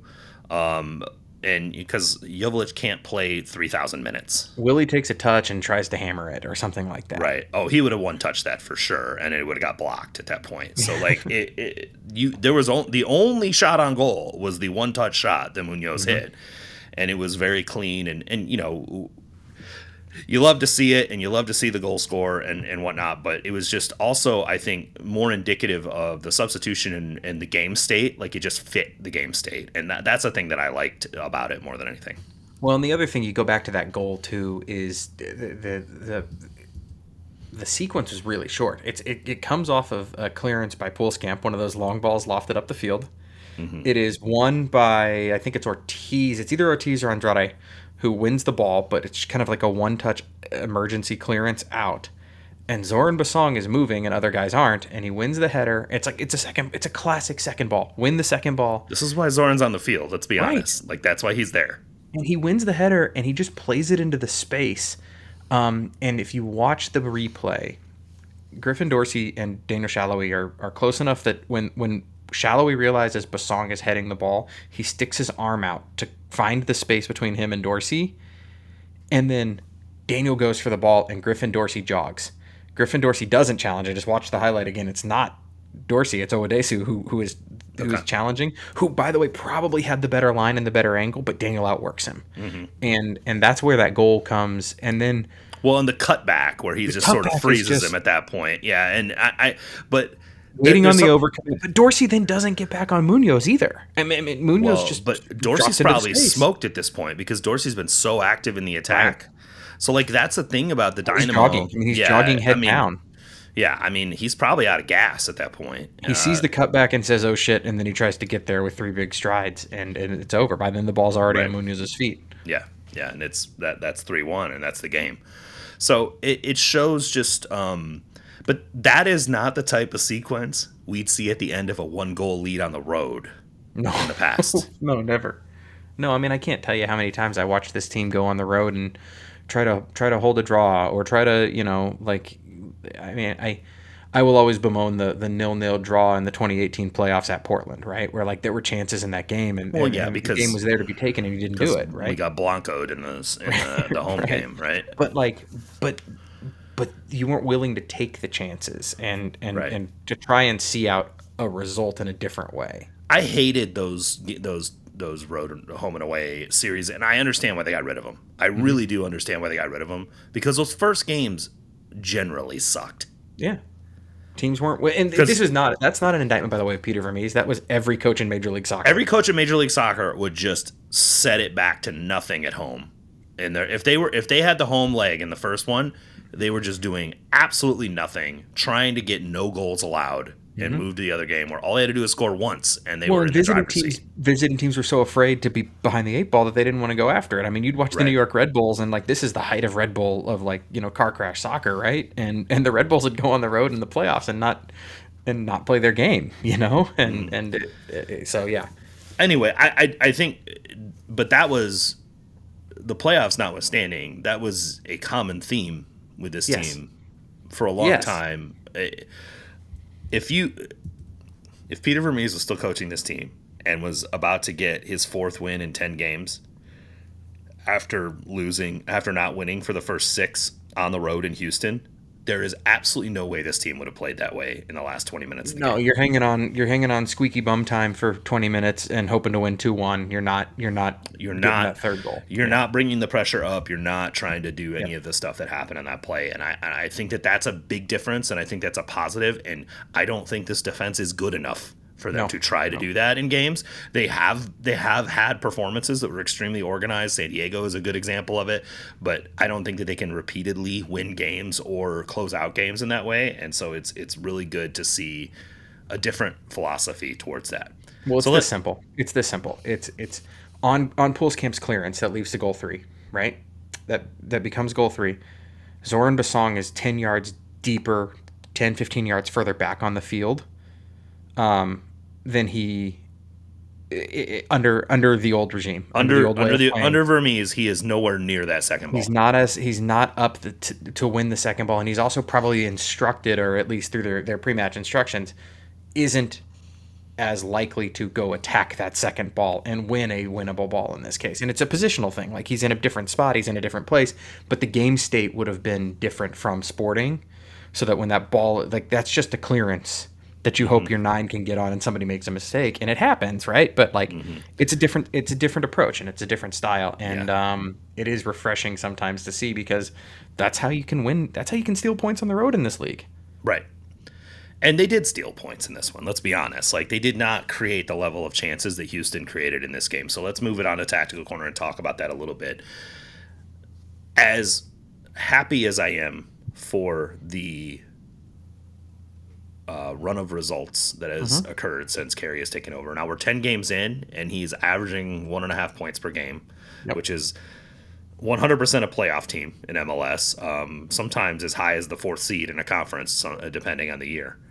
If he averages we ran these numbers in the Discord. If they average 1.5 the rest of the way, it's only 43. Like, he 43 last year. That's really close to the cut. That's like the play. That's the 9 seed. Yep. But that's the rest of the way. Yeah, you need to. They need to be higher than that if they wanted to, not be in a play-in game for sure. You say that we just know that there's 9 teams getting into the playoffs. We haven't seen a playoff structure for this year yet, and it's it's June 4th. I thought they. I thought they announced it a while ago. Okay. I thought it was going to be the same as last year. Anyway, maybe I missed it. Maybe you're right. No, it's possible. I might have dreamed it. I thought they announced it and it was going to be the same as last year. But I think that we can celebrate the efficiency at which they're scoring goals, and the fact that they're taking good shots, right? Like, I mean, what had become a hallmark of Peter Vermees' teams in previous years was taking just volume shooting a lot of shitty shots, right? Not so much at the beginning of this season, for sure. There was a different sort of mindset. But we know Kerry is aware of underlying numbers. We know he's aware of XG per shot. We know he's aware of where goals come from, right? Like, shots inside the box. That's the way he talks about it, yeah. Inside the box and inside the second box. Well, even ASA talks about where goals come from. Like, if you read American Soccer Analysis, they have a whole where goals come from series that you can read and talk about, like, the types of passes that create goals and whatnot. But Kerry has talked about like the preponderance of goals come from inside the 6 yard box or inside the double six, as he calls it, right? So like those are like they are prioritizing taking shots in those areas. The question is, how do we get more of those, right? Because those are where the highest XG shots come from. I agree. I don't know that they're taking enough of them to predictably continue to score at the rate they're scoring right now. I like that they're scoring well, but every underlying number on earth over the last 10 games will tell you they're not that much better than they were when they only got 1 point from 6 games. That they are better. It is better for sure. But they were so bad in those games that the improvement they've made still only makes them a bottom 10 team in MLS. And so like the question is, how do they evolve to the next step of turning some of these, because I think I mentioned this to you before we started recording. They're getting into the John Herdman AVP zones, right? Like where they are going downhill at a back line with the ball at their feet. How do they turn that into those useful shots that create those high XG chances? I mean, some of it comes back to the old habits die hard like adage, right? You see them so often get confronted and recycle the ball. And, I know that one of your issues with Eric Tommy for a lot of his time here at Sporting is gets confronted, turns, steps on it, the ball goes back, right? And just goes back to a center mid. Well, with him, it's even dribbling. He just dribbles backwards and rotates around. Yeah. And in the rundown, I laugh because it's like too much recycled dribbling, and then I look at the personnel in the field, and I'm like, well, Tommy, that's one of his escape valves is to just dribble, essentially 90 degrees across the field. Manu Garcia's got a little bit of that to him at times. Daniel Shallowy has a little bit of that to him at times, and then like the one that gets me is as good as he can be getting into the corner or getting to the end line and then cutting the ball back or whatever is we don't see Logan and Dembe so often will default to step on the ball and play it if the cross isn't there. And like, I would love Logan to start trying to beat dudes off the dribble and get around the corner more than he does. And that's not the solution. Yeah. I'm with you on that. I want him to beat that guy. Yeah, I want him to beat that guy so he's hitting the cutback to the Man City zone. Right. I do not want him going to the end line and hitting an 18-yard cross. Like no. That's and I think Kerry doesn't want them doing that either. Like it's been a clear thing. They'll hit early crosses. They're very big on early crosses, which we know are a big part of the modern game right now. If you can dice that early cross onto somebody, it's actually a way to open up opportunities inside the box. But the whole get to the end line, hit a cross kind of thing is not what I want to see. But I agree with you. Use his pace, and this is something that I've seen modern fullbacks and wingers get a lot better at over the last couple of years is feinting the end line for the cross, freezing the defender at that line, cutting back and going inside of them, right? Yeah. And I would like to see him use that move too. He's got to go to his right foot and dribble forward, but I don't think that's a problem. Shallow uses his move a lot, but he's right-footed, which has something to do with why he's comfortable doing it. But also Shallowy is good enough with his left foot that people have to respect it, which means that he's able to use both in that circumstance. Underrated part of his game, he will go left far more than, say, Shapi Suleimanov or Johnny Russell. As we were so used to everybody being like, yeah, we know he's going left. He's going left. The early cross thing is an interesting, I think, idea here. Sporting doesn't do a great job of having enough bodies in the space for the early cross. When I think of like early crossers in the modern game, like the obvious ones, because in many ways the game changed, especially in the Prem when they started doing it that way, was Andrew Robertson and Trent Alexander-Arnold for Liverpool, right? I mean, that early cross is such a huge part of those Klopp teams.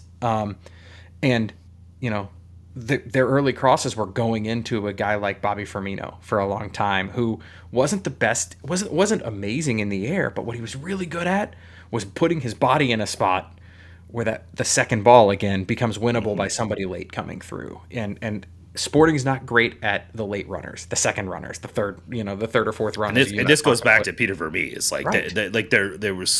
he was so beholden to the rest defensive posture that he didn't Yes. want those guys overloading the box. And I think you and I had discussed before, again, another topic we discussed earlier was that Manu Garcia is not naturally a player Right. who looks for the goal in that circumstance. He looks for the ability to get on the ball and deliver a pass. He does not look to be a runner in the box in that circumstance.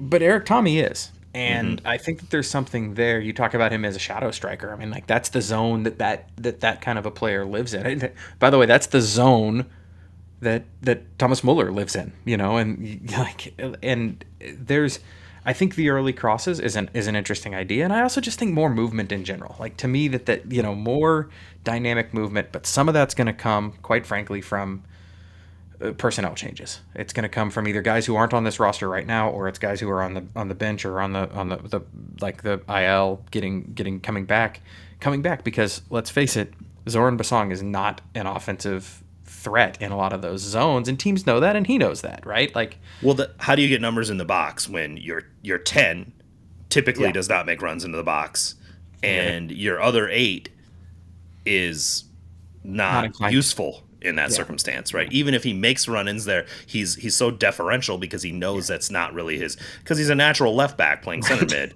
So it's a scenario where I have been, and we discussed this last week, I have been heartened by the performances of Zoran Basong. He has added value to this team in a way I did not expect. He's going to play with the Canadian national team again as a result of it. Like, he has earned all of the things that he's getting. If he's playing 2,000 minutes for your team, you are not winning trophies. No. And that's not I mean, he's first off one of the nicest guys you'll ever meet, and 100% fantastic locker room presence, and I think Zoran would so probably was Robert Castellanos, to be fair. Right. Yeah. Right? Yeah, absolutely. I think Zoran would tell you that that's not what he wants to be doing, and that's not what his, like, he wants to be doing the things that he's best at. You know what he's really good at? Those interruptions, those winning the balls in transition, those, helping drive the transition. And he is an offensive asset in transition. He's not an offensive asset if it's in the final third. I mean, like, the game's bogging down or the ball is bogging down.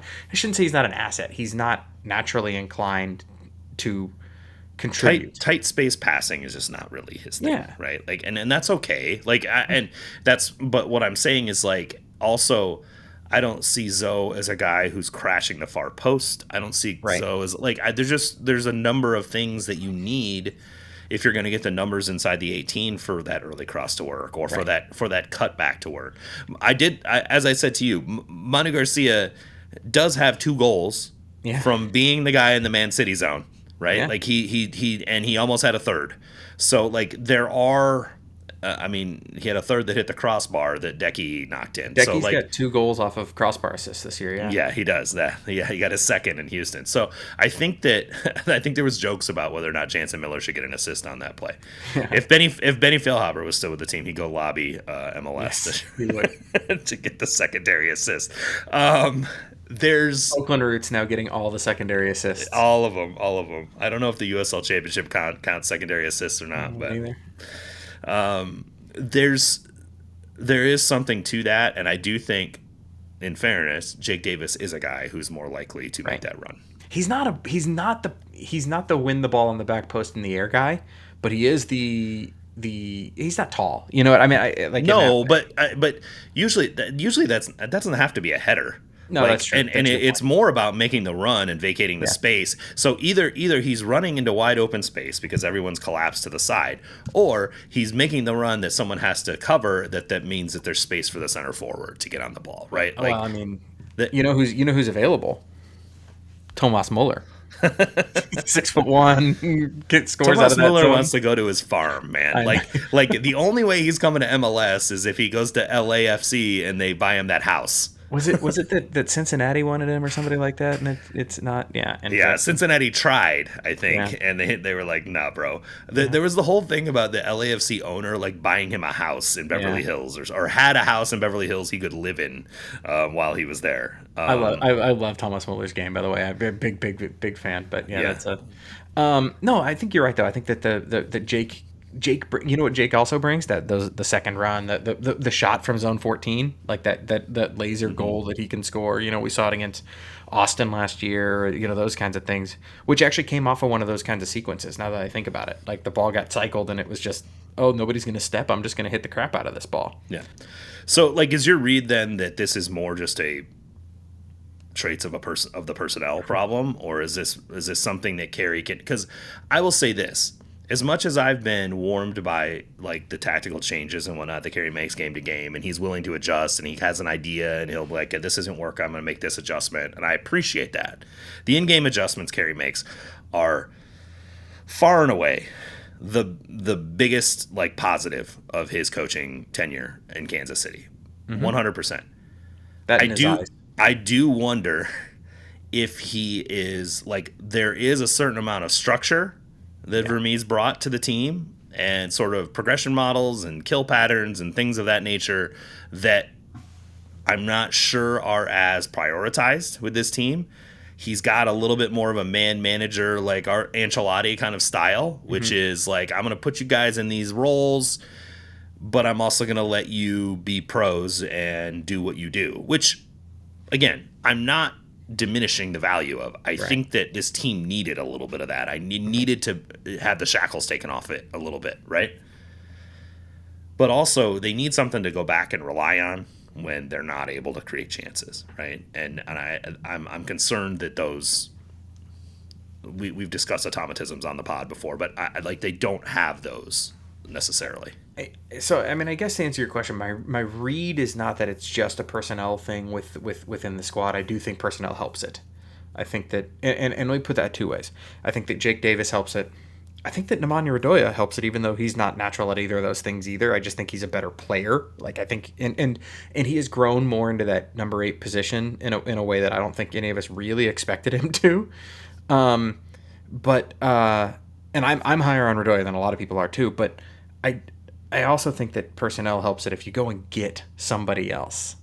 It's an opportunity to kind of change a lot of what you're talking about progressions. Because here's the thing about ball progression patterns.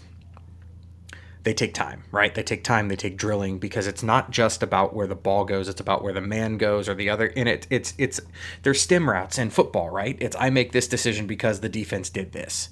Or my player did this. And they only come with drilling and time, which is why if you go watch a preseason training or even an early season training for a lot of these clubs, you're just like, this is some boring shit. Like, this is really boring. What are they doing today? And there's a lot of them where you're just like, they didn't even need the ball. Like, they just worked on, the ball was there, but it was not important. And that's what they're working on, is those kinds of, progression patterns. And where in those decisions, they take time, they take drilling, they take, it's not 10,000 hours in that old, metaphor. The Malcolm Gladwell, yeah. Yeah, but it feels like it, And not only then is it 10,000 hours, it's 10,000 hours of the same group of guys doing the same group of things and understanding it. And that comes back to the Jansen Miller, John Pulskamp collision, where it's like it only comes from time with each other. And so the other kind of part of that is not just the bodies on the field, it's can you get some consistency with those guys for an extended period of time. And if you look at what this team has had available to it this season, where its roster deficiencies hurt it, all of those things contribute to your progression patterns have to be pretty simple or non-existent right now. And I think that hopefully all of that changes. And look, go sign 3 players in the summer window, which you have the ability to do with roster flexibility and money, and it changes probably who's at one of your starting center back spots, who's at one of your midfield spots, and maybe who's a winger. And now you've got a whole new set of dudes to work in and new progression patterns based on their skills. Because the progression patterns were different with Johnny Russell than they are with Eric Tommy. 1,000,000%. And with Shabi Suleimanov, to be fair. Yeah, and that's a big thing too, is those two dudes play such different styles out there. I do think there is something tactically, while we're in tactical corner, to to Eric being pinched in, that is not just due to his nature and his style. I think that there is a let's take advantage of that in that zone 14 area and those, Well, and Kerry said that like when he started him against St. Louis, that was the whole point. Like, and I was bemoaning how narrow he was because Kerry discussed in the postgame about how he was trying to get him to split the center and the left center back. Like you like take advantage of that channel between those two players. And Eric got so narrow, he was right in front of the center back, right? Like, and so it didn't work because he wasn't positionally aware of like where the space was. He was just trying to go to the spot he liked. So like and that also led to Shoppy coming on at halftime, and you know we've got the meme and all the stuff with him in Pompeu, right? So like I think that the thing that I've been most warmed by with Kerry is that he is much more willing to adapt his approach on the fly and adapt his approach based on personnel. Right. It's interesting, the Tommy thing too. The more I think about it, I mean, how much have we talked about how he was a half space merchant when he lived in when he was in that 10-8 zone on the like the playing the 10-8 hybrid on the left side. Yeah. He's so dynamic in the half space, and I can picture some of those banger goals he scored from 25 yards out because he almost gets so narrow when he's out right that he's not even living in the half space anymore. No, he's almost in the middle. Yeah, for sure. He was better against Houston, but it's still a thing. And I like I said, I think it worked against Houston because Manu was on that side and was able to rotate off of his movement. And so anyway. So you have to plan for it. You have to play to those strengths. And I think that you just hit the nail on the head. That is something that Kerry seems more willing to do than we've seen from Peter a lot, which is play to his players and his personnel strengths. Right. And to your point, they could sign some guys and he might have to adjust some more. I mean, he's only been a coach for 10 weeks or 10 games. It's not even 10 weeks. Yeah. And he has, obviously solidified the results but didn't have preseason to put any of his ideas in as far as ball progression mechanisms. And they could be working on some stuff that they're not unleashing yet for whatever reason, right? Well, and it's a big advantage of not having a lot of midweek matches right now. Yeah. Or actually the rest of this season. I think there's one more Wednesday, right? The 25th of June, I think, is the last Wednesday. It's the last home game Wednesday, I know for sure. Yeah. Well, and the other thing that I don't think is talked about but is important is this team is 2 coaching spots down right now. I mean, and the roster short about 4. Right, 5. I think they have 26 or 25, something like that. So I mean that's helping a lot. No Leagues Cup, no midweek games. Like they're able to get through that, and even with injuries, they're able to at least manage because of the fact that they're not playing as many games. But still, but on the coaching front, I mean, I think if you ask Roger Espinoza right now that the job he was hired to do is probably not the job he's doing because it is 100% not. He was supposed to be focused on young player development, right? Like that was his goal. Like the top of the academy and like the young players on the first team was it was meant to be his charge. He wasn't going to travel. He wasn't going to do. He wasn't supposed to be on the bench. He wasn't going to travel. Not supposed to be. You know what I mean? Like originally intended. Now he has to be. Yeah, and it's him and Ash is probably doing a different role, and and Dufty, but the goalkeepers live in their own world. They're special teams. There are 4 actual coaches on this team, and one of them's the goalkeeper coach, right? And then Kerry, Ash, Roger, and Dufty, right? Yeah, you're right. And so, and look, Burns is coached, but he's not active out there, and he's on the road with them every time. He flies on the plane every time. But he's in a suit and tie, he. By the way, if Mike Burns is spending a bunch of time at training helping the team on the field, then he's not doing the job that you need him to do right now. So, you don't want, especially with the summer winter coming. Yeah, exactly. Right. So I think that you're in a tough spot in that position because you're probably not going to go out and get an assistant coach right now, but also an assistant coach would help this club because just more bodies, more eyes, more right. And I know I've heard that some of the academy coaches and like Declan is spending more time at trainings and things like that watching. I don't know how active that means he is, but those things are great. But it's not the same as having somebody fully dedicated full time, and I think that is something that you're just kind of stuck until you know what the CSO, until you know what the manager situation is. Because what assistant coach in his right mind is going to take a job right now that could be a 2-month job or whatever. Right. Yeah, your best chance is to get somebody that's close to the club, that has coached in the club before, that might be willing to jump in and help because just for whatever reason, right? And the guy who was probably the most equipped to do that just took a job in Oakland, In and Oakland, Ike yeah. is busy with the twos, and Yeah. I mean, so Yeah, 100%. So, I mean, all of it plays into it for sure. I would say that I think Kerry's done an admirable job of making some useful changes in the, sort of short window that he's had to do it. I think we've got another, 18 games to figure out whether or not, like, this is something he should be doing long term. right. But I think that the early returns are pretty positive, at least from a results perspective. Given your expectations of where this team would be when the season started, and then after the 6 games, where 6 league games, 8 total games before he took over, this has been a positive move for sure. I had this conversation with a friend the other day, and I think this is an interesting way of looking at it. Let's just say the season ended right now. All he got was a 10-game thing, a 10-game tryout, right? And the next season didn't start for 3 months or whatever. Taking Sporting out of it, if you're another club in MLS minus a coach right now, and Sporting goes and hires somebody else, you're pretty impressed with what you've seen from Kerry Zavagnin over 10 matches. And I think Kerry's stock, which we questioned, why hadn't he been getting looks from other MLS clubs? Kerry's stock has risen, I would assume, relatively significantly over the last 10 matches, and is much higher today than it was the day he was given the interim tag, at least other MLS teams. I would say so. I mean, but you could also say, Rob Valentino took Atlanta to the playoffs and beat Miami and didn't get another look from anybody. Yeah. So, like, I do, but also I think some of that stuff is team dependent and what their philosophy is for hiring coaches and whatnot as well. Right. And Kerry was on the lips of everybody's name. Everybody was talking about him in the late teens when this team was really good. Like, he was the next head coach. Well, and what's the drawback to Kerry, right? What was the knock on him? Oh, he's a Peter disciple. And I think that he has shaken that. It's pretty clear that he does things differently than Peter. Yeah. Right. And so I think that that's and also, I mean, famously nice guy, famously well liked around the league. All of those kinds of things, which you can't say about a lot of these other guys. By the way, not that nice guys always get the jobs, because we've seen a lot of guys who aren't nice guys keep getting jobs. I mean, Caleb Porter is prime example.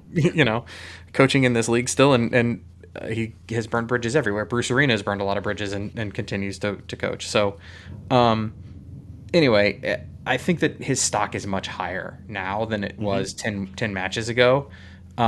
To other teams around the league, and I feel, at the very least, really good for the person, Kerry Zavagnin in that world. Whether he gets a sniff at this job or whether he's the right guy for this job, I feel like Kerry's going to end up in a better spot, because at least because of his performance, thus far, 100%. this has been a good audition for Kerry. I agree completely. Okay, let's move into potpourri real quick. Just like your favorite Jeopardy category, we've got several topics in and around the Sporting Kansas City MLS soccer sphere. First one, the Seattle Sounders players wear Club World Cash Grab shirts in preseason warmups this weekend. It was a choice. It was definitely a choice.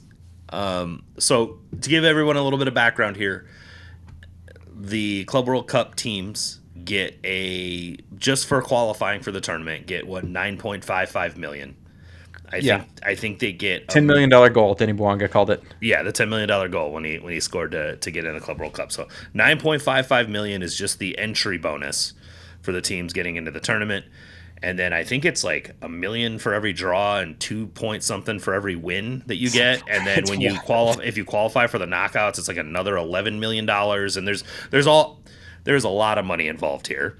I'm not going to get into where that money comes from and how FIFA got it. I'm really just not. You can go on the Discord and we can talk about that. But realistically, Seattle Sounders are receiving $9.55 million for qualifying for this tournament. Yes. The players upon which they qualified for this tournament by winning CONCACAF Champions League or CONCACAF Champions Cup a couple years ago are kind of like, hey, can we participate in this bonus in some way, shape, or form? The MLS collective bargaining agreement only allows up to $1 million for non-named tournaments in the CBA, so this would be one of them. The Club World Cup did exist, but didn't have these kinds of bonuses in it back then. And wasn't structured anything close to this. No, nothing like this, right? It was just like there was like 4 teams, 16. It was 6 teams. It was a 6-team tournament. You basically it was the 6 confederations, the champions of each of those confederations, and it was like a play, in the top 2, which would be UEFA and I think CONMEBOL were the teams that got buys, right? Yes. Yeah. Anyway, it was always a Brazilian team and a Euro team that. Yeah, or an Argentinian team. Yeah. A Euro team and a Brazilian team or Argentinian team are always getting the buys in the first round. Anyway, we have this 32-team Club World Cup coming. It is very much FIFA trying to extract every dollar out of the United States they possibly can, but also paying big bonuses to the teams to get them to take it seriously, right? Like that was the whole point. The teams on a different calendar, right? The European teams who are playing. European teams are typically in their off season right now, and they're doing preseason and things like that to get them to take this tournament seriously. Wayne Rooney is usually skipping matches in Kansas City against the Kansas City Wizards to go to Vegas and party. While United gets beat by Kansas City. United gets beat by Kansas City, but that's usually what's going on during this window. Yeah, 100%. So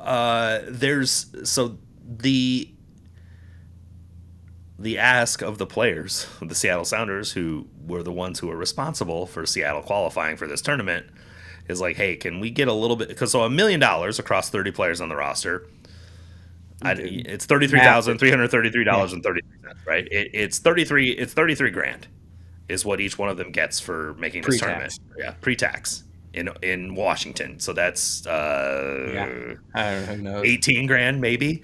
Yeah. Well, it's probably considered as a bonus, so it's not much. The reality is the ask that they're giving them for playing this tournament versus what they're providing them in compensation versus what the team is receiving is fairly disparate, right? And I understand the concern that the Seattle players have, but also the CBA was collectively bargained. This is what they agreed to. I don't know if someone in the league had inklings of other tournaments paying big bonuses that put this $1 million cap on it. I don't know what it was, but it exists. And I think what the players are saying at this point, if I'm playing both sides of this a little bit, I think what the players are saying at this point is that they have tried to get more information from the league, from the Players Association, have really received nothing. They're just getting no response from anyone whatsoever about, is there any movement on this? Is something happening or not? So they go out and they make this protest. And Adrian Hanauer, who, I have a lot of thoughts about in general, but did not take this kindly. Like, apparently went to the locker room and berated them about it, which led to this 18-minute press conference of like 8 of them standing there voicing their concerns about the whole situation. So, all of that said, Chad, what are your thoughts on this situation? Oh, well, I mean, I would have loved to have been a fly on the wall for the Hanauer thing. I mean, I can, having been in the locker room for post-match conversations between coaching staffs and teams and players and ownership and everything, man, I would have killed to be there. I'm amazed that it got out that it happened. I mean, just knowing how these things work, I'm amazed that made it out, unless there were media or something like that in there. Oshan's got pretty good relationships in the locker room. Right. I think that's part. So Oshan was the one that originally reported it, and then Bogert. And Oshan, by the way, is not like a mouthpiece for the team. He doesn't. He's not. I have been told that that is not loved by some people in the Sounders organization, that they wish he would be a little bit more of a mouthpiece for the team. But Oshan's had to build a business for himself just for that place to survive. Sounder at Heart doesn't exist without him, and he's built that business on his own. So, like, as far as I'm concerned, within the Sounders comms department, they can go pound sand as far as that's concerned. But I understand where their frustration lies, right? Like, he has this is very similar to the Laurel Failer stuff in Cincinnati with her relationship with Lucho Acosta that created a lot of their problems there. Like, I get all of it. But what I'm surprised that it got out a little bit, but also, like, if these guys are at this point where they're going to wear shirts on the field, what makes you think that if he goes and berates them, they're just not going to be like, okay, well, this is not going anywhere, and I got to talk about it? I mean, Hanauer's gaff level is pretty famously low. The old give a fuck level is pretty famously low. And that's part of it. I think, the shirts on the field thing is wild to me. Knowing how the sausage is made, knowing how this league works, knowing how all that, knowing the hoops we had to jump through to get Black Lives Matter shirts on players or any sorts of any sort of statement out there. I am blown away that it happened. I'm very interested to hear if there's a fine and what those fines are. I'm sure there is. I'm very interested to hear about like that equipment manager probably got a talking to from the league side. It takes so many people, right? I don't think the equipment manager made those shirts. I think someone else did. I'm not saying he did, but there's no way the equipment manager didn't know. I would be surprised if anyone on the team outside the players was responsible for this. I think they probably let him. I'm sure they let people know. Like, it was obvious that Schmetzer knew it was going to happen. Right. Let me put it to you this way: if the exact same thing, swap Sporting for Seattle right now, right? Let's pretend ownership and players weren't talking. Which, by the way, they're really good at this at Sporting. Like, really pretty good in that world. One of the very first calls, maybe not the first call. The first call is probably to Peter Vermees or whoever the CSO is at the time, and then Jake Reed. The third call is Mike Flaherty. What the hell? Like, somebody from the league level is calling the kit man and saying, "How did this happen?" And the plausible deniability is really, really hard for a kit man in this situation. Just knowing the machinations of the locker room and the team, and by the way, if the team said they were going to do it, there's nothing a guy like Flaherty or anybody else could have, a kit man in Seattle could tell them no either. But I promise you, the typical shit rolling downhill, that phone call is hitting that person pretty early on. And so I've got so many questions about that. I'm very interested to see what the league does, which they probably won't do anything publicly, but like what the fines are like and whatever, because there's a fine for that. I promise you there's a fine for that. 100%. So they have defined gear they're supposed to wear in warm-ups, and especially in a lot of these matches where they've got different pregame tops of different for various different causes and whatnot that they wear. Listen, Adidas rolled out a new jacket a couple years ago, and it got delayed from when it was supposed to arrive. This is like post-COVID, if I remember this right. It got delayed from when it was supposed to arrive.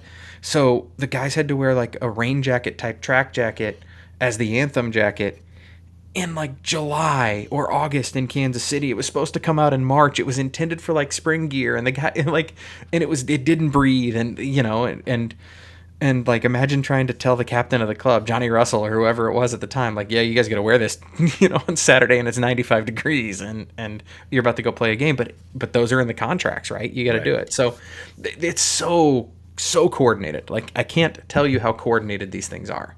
You're only allowed X number of changes of the armband a year. You're allowed X number of changes of the corner flags, right? And it all has to be approved. So this is like coordinated to the nth degree. And then they roll out wearing those shirts on a national TV game on Sunday soccer. They knew what they were doing. They knew what they were doing. Yeah.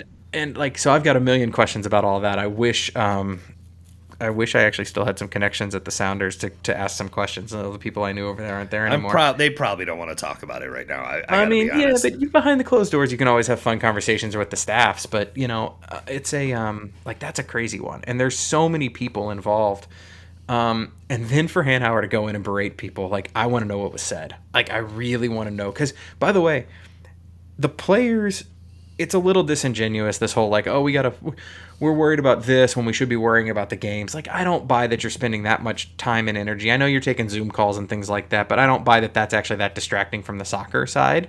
But I do buy that you want to be paid what you're worth and what you earned. Right. And I get that they're kind of stuck, that it's really hard for them to say that and have any sort of negotiating leg to stand on, any sort of like legal leg to stand on, and all that kind of stuff. So they have to couch what they're saying. But man, the whole thing is crazy, and I wish I knew it. I wish I knew what Hanauer said. Because by the way, you're right. They signed the CBA. The CBA might be bad in this instance. It might be wrong, but it is bad for them. But it was not unanimously, but it was like 90-something% approved. Welcome to collective bargaining. I mean, like that's it's a double-edged sword sometimes. And I'm not saying they don't deserve more of this money. They 100% deserve more of this money. I'm just saying that I don't know that the nuclear option was the best way of going about getting it. And I But think, how many times did they try and call? Yeah, I mean, like that's the stuff. that's a separate conversation. So I had this conversation with Tim Hotza, who runs Men in Red 97, and he and I were just kind of going back and forth about it. And he had some stuff that he had heard. It sounds like, at least both of us sort of have come to the thought process that there's only 3 teams in this tournament. Right. The And there MLS were only 2 up until the other up night. until, so obviously LAFC is not a big part of it. Most of Miami's players make a shitload of money, or already have a shitload of money. Yeah. The MLSPA has 27 other teams worth of players that they're trying to manage. And by the way, probably sometime in the next 18 months is going to start negotiating a new CBA. Time. Is this the hill they want to die on? I think if I'm the PA, and I'm not, but if I'm the PA, I was kind of just hoping that somebody out of the good of their heart would have said, you know what, we're going to give you some more money here, and we'll split this with you without. Or we'll give you $2.5 million negotiation. or whatever it is, right? Like make an offer. And I think that to be fair to the Sounders players, that's what they're saying. It's like, we haven't heard an offer, we haven't heard anything. So this is our last option to do The this. league is saying, the league came out, was it today, and said, well, the players haven't made any offer or ask of us either. You know, like the MLSPA, which is telling, because it sounds like the PA is not really that concerned about even rocking this boat that much. I think it's a bit of a, it's the inverse of the Spider-Man meme. Like, everybody's pointing fingers at everybody instead of saying we're all the same. They're all saying, well, you do it, you do it, you do it. Like, it's just, let's pass the buck in a circle. Right. And I think that's just going to leave the Sounders with $33,333.33. Not if they win a game. Post-tax, or after or before pre-tax, I should say, pre-tax, which is probably all going to get eliminated by the fines they're about to receive. Right. Yeah, they do. Their money's gone because of the fines. Just go win the damn thing, you know, and things Just change. knock PSG out of the Club World Cup. I don't know if you saw the thing. If you watch the whole 18-minute press conference, Fry actually says, like, listen, we don't think we're going to win it, but yeah, it's worth watching the video if you haven't, because he's very clear about the fact that it's like, we're not expecting that we're going to go deep, or even, you know, we realize that we're not at the level of a lot of these teams. Who is their group too? It's like a pretty gnarly group. It's PSG. It's a Brazilian team, or is it Flamengo? It might be. I think it might be Flamengo and PSG. They're in deep shit. Like, they might win one game, maybe, but I think they open. It's PSG. Oh, that's right. It's PSG, Botafogo, and Atletico Madrid. Oh yeah, they're winning no games. They're winning no games. They open the tournament. I award you no points, and may God have mercy on your soul. Their easy game is Botafogo. They open the tournament with Botafogo, and then they turn around and play PSG at the Rose Bowl, which, by the way, would be really cool. They get to host Botafogo, but then they go to the Rose Bowl to play PSG, and they come back home. Atletico Madrid at home. Oh no, I read that wrong. They go to the They host all the games are at Lumen Field. Don't they play all their games at Lumen Field? Yeah. So they host Atletico, and then they host. And they get to do it on grass. They put grass in this weekend. So. Oh, I didn't know that. That's cool. Yeah. About damn time. Well, I think it's a FIFA requirement. Apparently, they're going to remove it right afterward, because they don't like. O'Shan had all this stuff about if the Seahawks got to play more than one game on grass, the Players Association would require it. Yeah. So they're going to remove it immediately afterward. Yeah, that's the big fight I think you're going to see with the NFLPA next time. But that's a different issue altogether. Yeah, completely different conversation. Okay, Chicago apparently is going to get a new. Well, might. We'll see. They bought the land. They bought the land. They own the land. They have an idea for a semi-downtown stadium. It's not too far from like Sears Tower and whatnot. So it's like it is downtown-ish. They've still got to get through the alderman and all that other stuff. Tim, that was the main reason. That was the main reason I was talking to Tim about it. He was like, dude, he's like, I had heard from another person like this area, like that area that they're trying to develop, that the White Sox have been trying to develop and whatnot for a while. It's like the final boss of NIMBYs. So like, they do have some work to do on this one, but it does look like, at least I don't think Mansueto buys the land unless they have at least done their due diligence about their ability to move forward. So well, there were a whole lot of politicians in the pictures and the photo of Garber looking at the land, like some of those kinds of things. So I'm optimistic. I think that, man, Chicago Fire is a classic, like, out of sight, out of mind team in that market. And I mean that, like, they were out of sight, out of mind when they were in Naperville. They were out of sight, out of mind when they were playing at Bridgeview. And now they're out of, like, sight, out of mind just because they're swallowed by everything at Soldier and the Bears, and there's just nothing there. And playing on 3-inch grass and all the other bullshit going on there. Yeah. But, like, I do think, I think back to 98, 99, 2000, like the early Fire and like the crowds and the like Section 8. Section 8 was the standard, right? Like that was the standard. Like that is a market that could be so, so cool. And I really, really hope that the right stadium in the right location, that is theirs. Like this is classic. This feels so much like Kansas City to me, of like they need their own stadium for it to be real. They had their own stadium, it just was the wrong spot. And that stadium sucks. Let's be honest. Like it's not. Listen, good. That stadium was literally built ass backwards. I mean, like the TV camera stared into the sun. Like it was a nightmare of a stadium. It was. We found this spot and let's put a stadium here. Oh, and then they just did it so bad. They did it really, really poorly.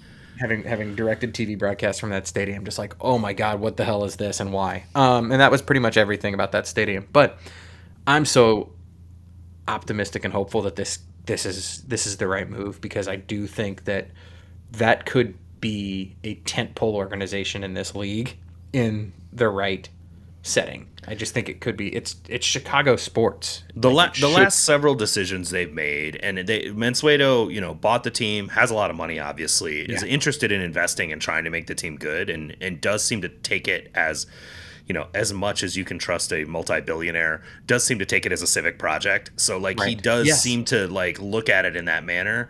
And I'm sure there's enough land there for him to build some shit around the stadium and do some other things. And that's what happens with these deals. Real estate plays. Yeah. We totally understand that. But also, like hiring Greg Berhalter, bringing in the and then Greg bringing a bunch of like good soccer minds around. Like I think he understood that he was not hiring the right soccer people. He brought in somebody he trusted to help him build out a soccer organization. They're improving significantly. They have good players. They play interesting soccer. Like they play fun soccer. I know. And Berhalter, has lived in Chicago for a long time. His kids are there. Like he will happily stay there for a while. There's an opportunity to build something here, and I think that that is something that we haven't seen in Chicago in a while. Yeah, I'm excited for it. I'm super optimistic. It's the third largest metro in the country. Like it should be more than it is, and it's as cosmopolitan as it gets in this country. Like 100%. It is it's the right place for sure. But also, I look at that market and I go, man, if like the Blackhawks are good. I mean, speaking of the cosmopolitanness and everything, like the Blackhawks are terrible, but they got Connor Bedard, right? But but they're terrible and nobody seems to care right now. And like how fickle that market is, but if it's the right thing in the right place, it can fly. Yeah, it depends. It depends on the franchise for sure. Like the White Sox have good fans when they're good, but when they're not good, they're like, I'm not going to show up for this garbage. Yeah, nobody's going to the South Side who's not already in the South Side. Right. If the Sox aren't good. Yeah. Right. All right. U.S. Women's National Team, 2 big wins, China and Jamaica. The Kansas City Current sort of take over this roster with both Michelle Cooper having a fantastic game against China, subbing in against Jamaica, Claire Hutton playing about 75 minutes, I think, against Jamaica, and then Lola Bonta getting on as a sub in both of those games. I mean, my main takeaway from these games is that this is the best the women's national team has looked in a while. Like, the opponent notwithstanding, neither one of these teams were in really good shape. I have no idea where China's coach decided to try and sit in a mid-block against the women's national team like that. You're just asking to get destroyed.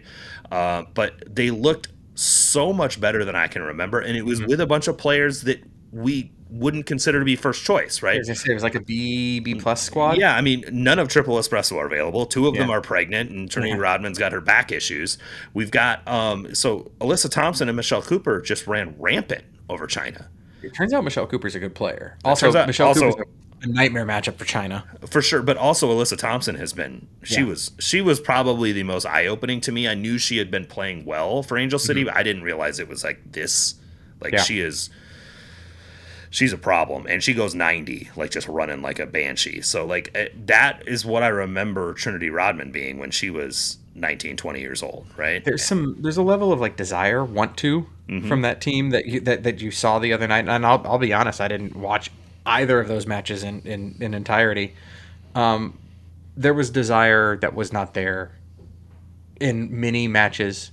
Let's call it pre-Emma, like pre-Emma Hayes. Right. And I think that some of this is Emma, some of this is players who have something to prove. Yep. And I think some of it And is opponent. also, I think also like the something to prove is also due to the injection of youth into the team as well, Yes. right? Like And players it's time, trying too. to earn their spots. Yeah. Emma seems it very much like Mauricio Pochettino, who we're going to talk about in a second, seems nonplussed about just not calling somebody in if they're not doing well, right? Like you're not doing it right now, you're not coming to the team, and we're going to bring in somebody else. Did Emma not call the fans in St. Louis last night? It was dozens on hand. I think they announced. I think they announced 15, and then but behind closed doors. To be fair, it is not like U.S. soccer makes these games very accessible financially. No, they like, don't. They certainly don't. and also to be fair, like St. Louis fans complain about that, but it also costs a shit ton of money to go to a St. Louis City FC game too. So It does. I mean, this is what it costs to go to quote unquote Energizer Park to see a game, and I just think that they've overstepped the mark on It that was in a general. Tuesday night. It's a tough. It's school's just out. Like there's so much going on. Like there's a million reasons. It's just oversaturation is real. Yeah. Especially oversaturation in that market where they spend so much time and energy sending fans to City 2 matches. Like their whole group Right. sales strategy is City 2, City 2, City 2. And they So get it's like 15,000 for City 2 Yeah, and matches, which is great. and I love it. And it's literally it's all group sales. Like that's where they put all their youth soccer because they sold so many seasons. Which kudos to them. You can get group tickets to City matches. It's just few and far between. But it's like oversaturation is real, and that's a market. We've seen it in Kansas City with national team matches in the past. We've seen it like oversaturation of soccer matches in this country is very, very real right now. It's the Club World Cup. It's all of these international Which isn't friendlies selling. we see, and now we're talking about like La Liga matches can be played because the relevant sports thing got settled. So like too many. I said this in the Discord. Too many entities are in world soccer are using the U.S. as an ATM, and supply is starting to outweigh demand.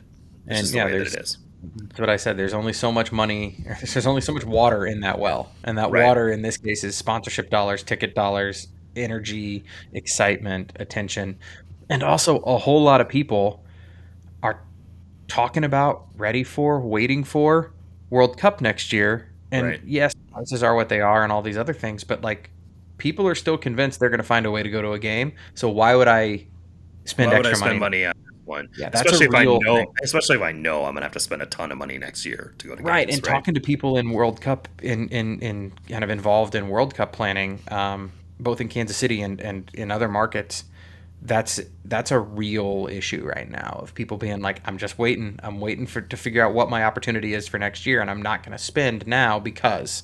Right. Well, and I mean, inflation and all the things are real, and the cost of doing anything right now is much more expensive. So, like, people's discretionary income is significantly different than it was 5 years ago, and as a result, they're having to be a lot more choosy about what they spend their money on. And spending $200 a piece to go see the U.S. women play a friendly on a Tuesday against an opponent that's a low. What's the word I'm looking for? It's just not exciting, Yeah. I mean, yeah.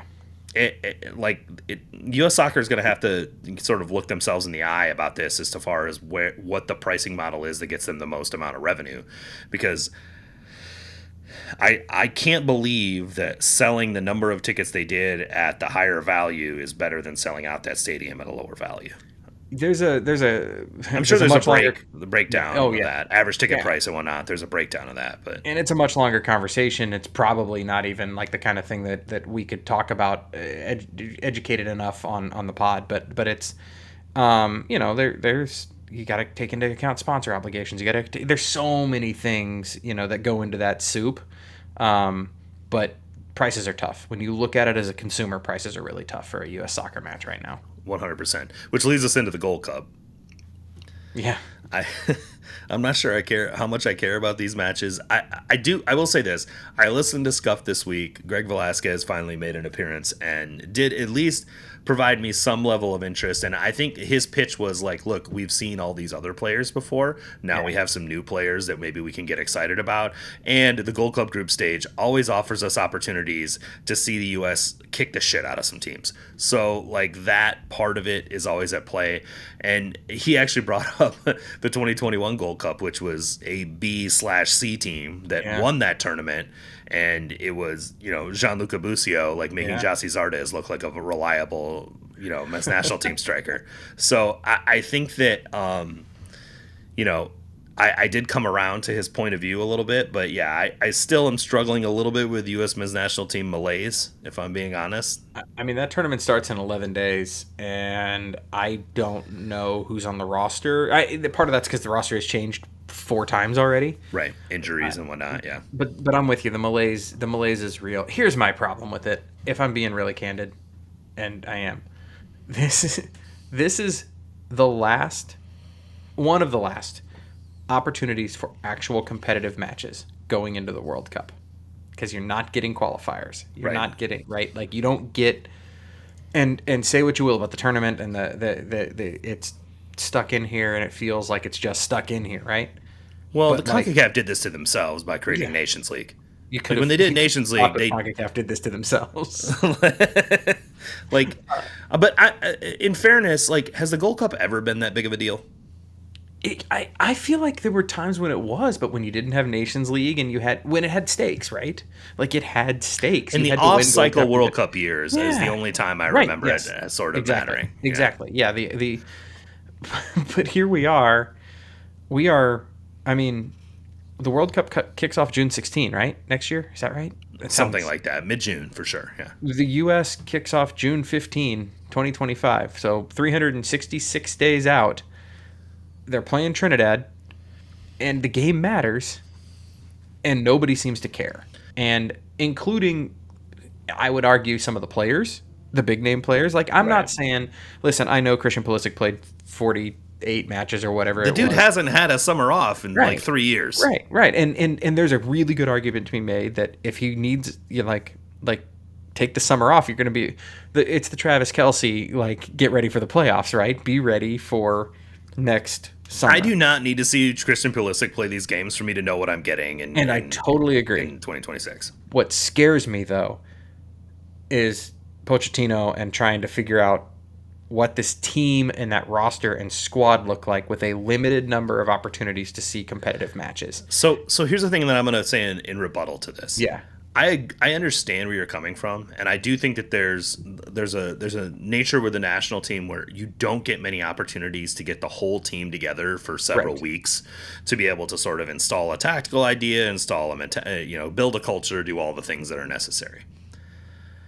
I think that even if they had, if Pochettino could name his first choice 23 as the roster sits, as the pool sits right now, I think at least half that team is different next year.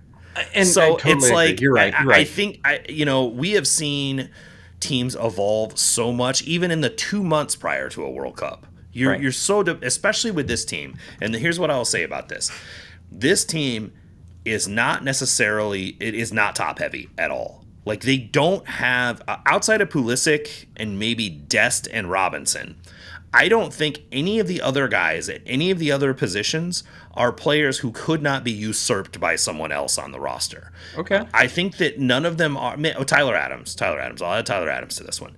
Okay. Could not be usurped by someone else on the roster. They all have waves in their performance. None of them are the dude at the team they play for. That's fair. And what has happened with this team over Weston the last... McKennie's the dude at 6 different positions. Does that not count? That's my point with Weston, though. And Weston had a garbage performance in the Nations League. He did. And I think I would not. I mean, Weston probably still gets called into this camp if he's not playing in the Club World Cup, but he had a garbage Nations League, and I would not be surprised in the least that Pochettino benched him in this tournament as a result of that. What has become much better about this team is that their depth is significantly better. They have the fall off at most positions isn't as significant as it used to be, right? In Qatar, they had nobody. They had to play the same 11 every single match, run them into the fucking ground, and we saw what happened against the Netherlands, right? They did not have the ability to rotate effectively because it was such a big fall off in quality. I think what has happened with MLS, the youth growth, all that kind of stuff in this country is that we are the difference between Johnny Cardoso, who is supposedly going to Atletico Madrid, who just had a fantastic season for Real Betis, and Tyler Adams isn't as significant as it used to be, right? Yunus Musa not coming to this tournament isn't that big of a deal because they have other central midfielders that are really, really good. Like, I think that this team is in a different place than it was 2 years ago, and I think Pochettino, also to his credit, is much more willing to ride who's playing good at a certain point in time, which was how we used to select this team. Honestly. It is. I mean, that's how Hercules Gomez went to a World Cup, right? Like, now there were some issues at center forward as well, but I mean, there are guys who have made it to World Cups based on being really good for the last 3 months prior to that. Haji Wright just made a World Cup because he was hot, you know? Yeah, for sure. So Zach Steffen went down with an injury today during training. Oh my God! So no. I know. I saw that. Steffen went down. Yeah, Steffen went down, but they still have 3. They had 4 in camp. So one of those guys was about to get released. Yeah, Chris Brady was the one that went in when Patrick Schulte wasn't able to play because of injury. Freese, Brady, and Turner's still there, right? Turner's still there, right? The problem they have is if anyone else goes down, the only guy left on the 60-man roster is Diego Cochin. Oh, that's funny. That's really funny. I mean, listen, I get what you're saying. You're right. It's about what players are going to be hot 360 whatever days from now, 370 days from now.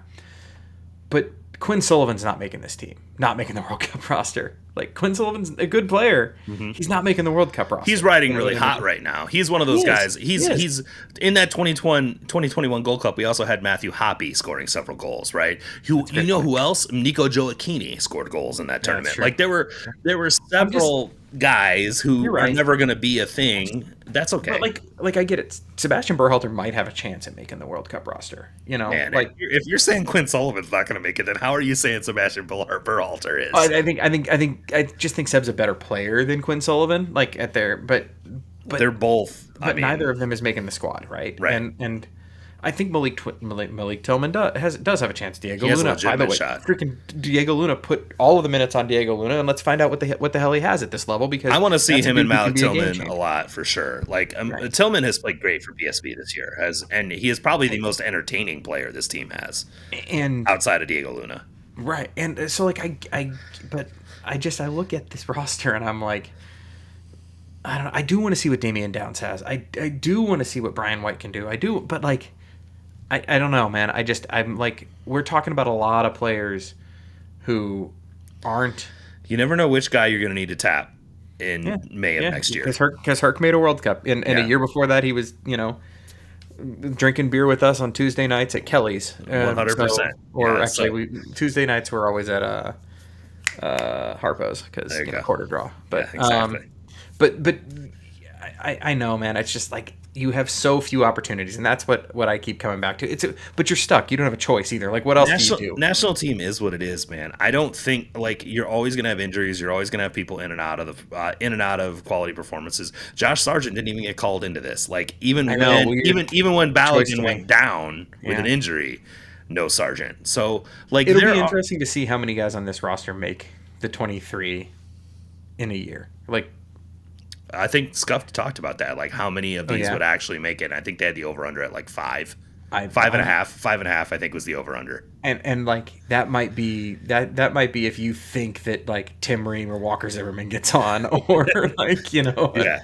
Well, I mean, there are a few that you're probably pretty confident in, but they got to like 4, and they were like, "Can I find 2 more to smash the over?" Yeah. I mean, like, listen, Paxton's gonna make some chance. Brendan got called in late, right? Yeah, no, Paxton got called in late. Paxton was a late ad. Brendan was already in it. Yeah, Brendan probably, is he on the roster? Yeah. Okay. So Brendan probably makes it. Tyler definitely makes it. You would think Tillman has a good shot. You would think Luna can earn it. Well, Luna Matt was one of Turner's in. the additional ones. Yeah, so Matt Turner's definitely in. I think the 5.5 is an interesting over under for It sure. really is looking at this I right think now. that's a good one to put it at. I mean, like the Miles Robinson, Mark McKenzie question lives like in this world. Well, Serginho Dest and will make it, yeah, if he's Chris healthy. Richards will also if he's Oh, healthy. he's on here. Okay, Yeah, that makes me feel a little bit better. yeah, Anyway, I'm with you though. The malaise is real, and I will watch all the games. By the way, they play like Saturday night. Um, yeah. I think it's Against Turkey, yeah, yeah. So in a friendly. So anyway, I mean, if I'm around, I'll watch. I don't know. We'll see. We'll see what okay, happens. question. Yeah. Here's the question as we transition to the next item on the rundown. Will you watch more minutes of the U.S. national team during the Gold Cup, or minutes of TST? Ooh, that's an interesting one. I'm not sure. I TST is really easy to throw on in the background. it is, but I also really duck in and out of TST. Like I That's watch fair. it for like 5 minutes and then move on to something else. So like the beauty of TST is it allows my ADD to shine. Like I can jump in, jump out of it whenever, and I'm never really that invested in anything. So it's like, oh, that's fun for a second. Oh, look, D-Row did a freaking Maradona to somebody. Cool. All right, and I'm moving on to something else. Like I get a lot of 15-second rewinds on the thing, like because I was listening to it in the background. Yeah, yeah, yeah. So I don't know. I'm as I was the last couple years. I I feel like TST is fun, but it's not something that's taking my attention all day. that's totally fair. I I'm Are there enjoying are there it, but any I also TST sideline? Yeah, I was gonna say any TST sort of, you know. I don't know. I don't feel like I know as many players this year as I did in previous years. I think that you the Jimmy Conrads and DeMarcus Beasleys have aged themselves out. The Yeah, guys they're that on we the rooted sideline. for. Yeah, D-Row's Yeah, still out there though. Look at him. He's still out there. D-Rose ageless. I mean that man. Like, I don't know. He no longer covers every blade of grass like he used to. Um, D-Row's Giovinco looking a still little looks good. thicker than last year for sure. Yeah, well, that happens It to all comes of for us. all of us. It comes for all Yeah. of us. D-Row's in his like Um, late 40s still doing that. So yeah. I mean, like, listen, there's some teams out there I'm kind of hate watching. There's some players that I loved to hate as a fan that like. Well, there's that one team that's got like Jeff Cameron and Breck Shea and oh, the all. Pat McAfee team, the That's the Concapa one. team. That's Yeah, yeah. That's, yeah. I just like guys that I hated as players. The Pasha Luxury team is a really funny story because I was texting you about this earlier this week. If you looked at their roster a week ago, it was like a who's who of guys. What we were debating if they'd played more than like they had more than like 500 Premier League Premier appearances. minutes. Yeah, none And of then them you go came. look at the roster now, and it's like they got like maybe 100, and that's still impressive. But Yeah. like Danny Drinkwater's out, Andy Carroll's out, all these Yeah. like these names. There were some fun ones on the Pasha team for sure. And Yeah, I mean Stephen Ireland's still playing. Bakari Sako. but I mean, like, Stephen Ireland yeah, most recently played for Wrexham. Like, come on, let's calm down. yeah, Like, yeah. I'm not really concerned about like. I know. But did you see the goal Bakari Sako scored today? No, I He, didn't. and it was in their second game. The goalkeeper. It was a pass pretty similar to the one that Messi had, where the goalkeeper just played him the ball, like accidentally just played the ball right to the opposing team, and Sako absolutely just takes one dribble directly into the area or towards the area and crushes the ball. I mean, just one of those goals that you're just like, I'm amazed the net. If it was a movie, the net is flaming and the Oh ball my God. is. Oh, and he fucking told the goalie what's up on Yeah. the way through. Holy shit! Okay, It is an absolute hammer from I'm Bakari surprised Sako. the net's still on the freaking That's what I frame, think. dude. Like, if this is the big green, the goal is gone, the net is gone. It is. It's Fulton Reed and the Mighty Ducks, like sending the goalkeeper the goaltender into the goal.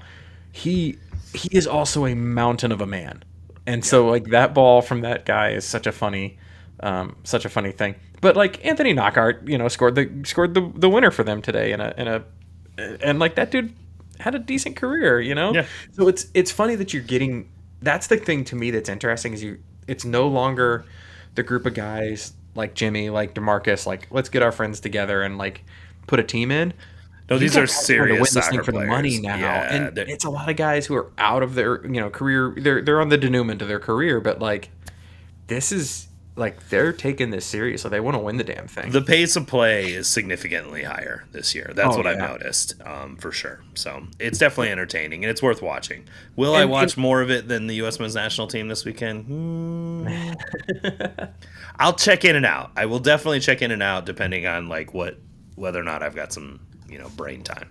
I'm also a big TBT guy. I think TBT is a blast. So, and obviously that's where it started. Right. And it starts here pretty quick, if I remember right. So, I'm excited. I think it's July. I think it's TST in June and then TBT in July. But it's the same company that does both of them, right? Yeah. But I think it's a fun. I just think it's a fun little setup. And, yeah, for sure. You get to watch Sergio Aguero still score goals and Sebastian Giovinco. Well, is Aguero in it this year? Yeah, he's on Nani team, right? Oh, is he? It was on the Nani team. Well, he had done his own like Aguero team previously, so I didn't realize he was on the Nani team. He's on Nani FC this year. Maybe I'm wrong.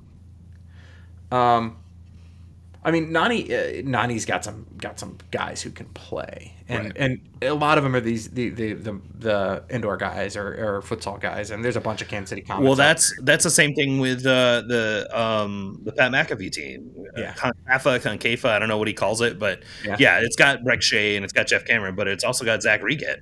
Zach Reget on the team. So like there are some fun Comets connections on a lot of these teams. Mike put a bunch of them in the Discord. Mm-hmm. I'm gonna make sure I put it in the TST channel so everyone can see it. But yeah, there are a lot of players with Kansas City connections. Not as many outdoor, but definitely a lot of indoor. Yes, Kansas City connections in the TST. All right. There we go. Selección. No, he still has his own team. I think it looks like Aguero. It's Selección Potrero. Okay. He's on the squad. So. All right. We've been going a long time, so yeah, this is a long time. We're gonna apologies, everybody. If you made it here, you made it this long. You have no Easter egg. It's all right. Cameron listens to it at 3x. He'll be done in 45 minutes. Preview of the LAFC match.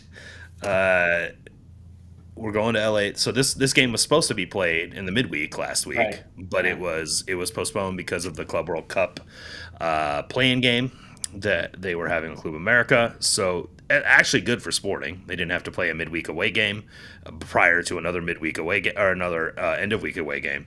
So they're traveling to BMO Stadium.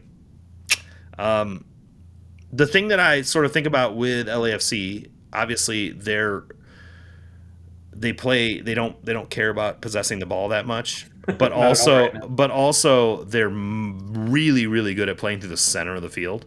Mm-hmm. And that is something I am concerned with, given how easily Houston played through the center of the field in the last match.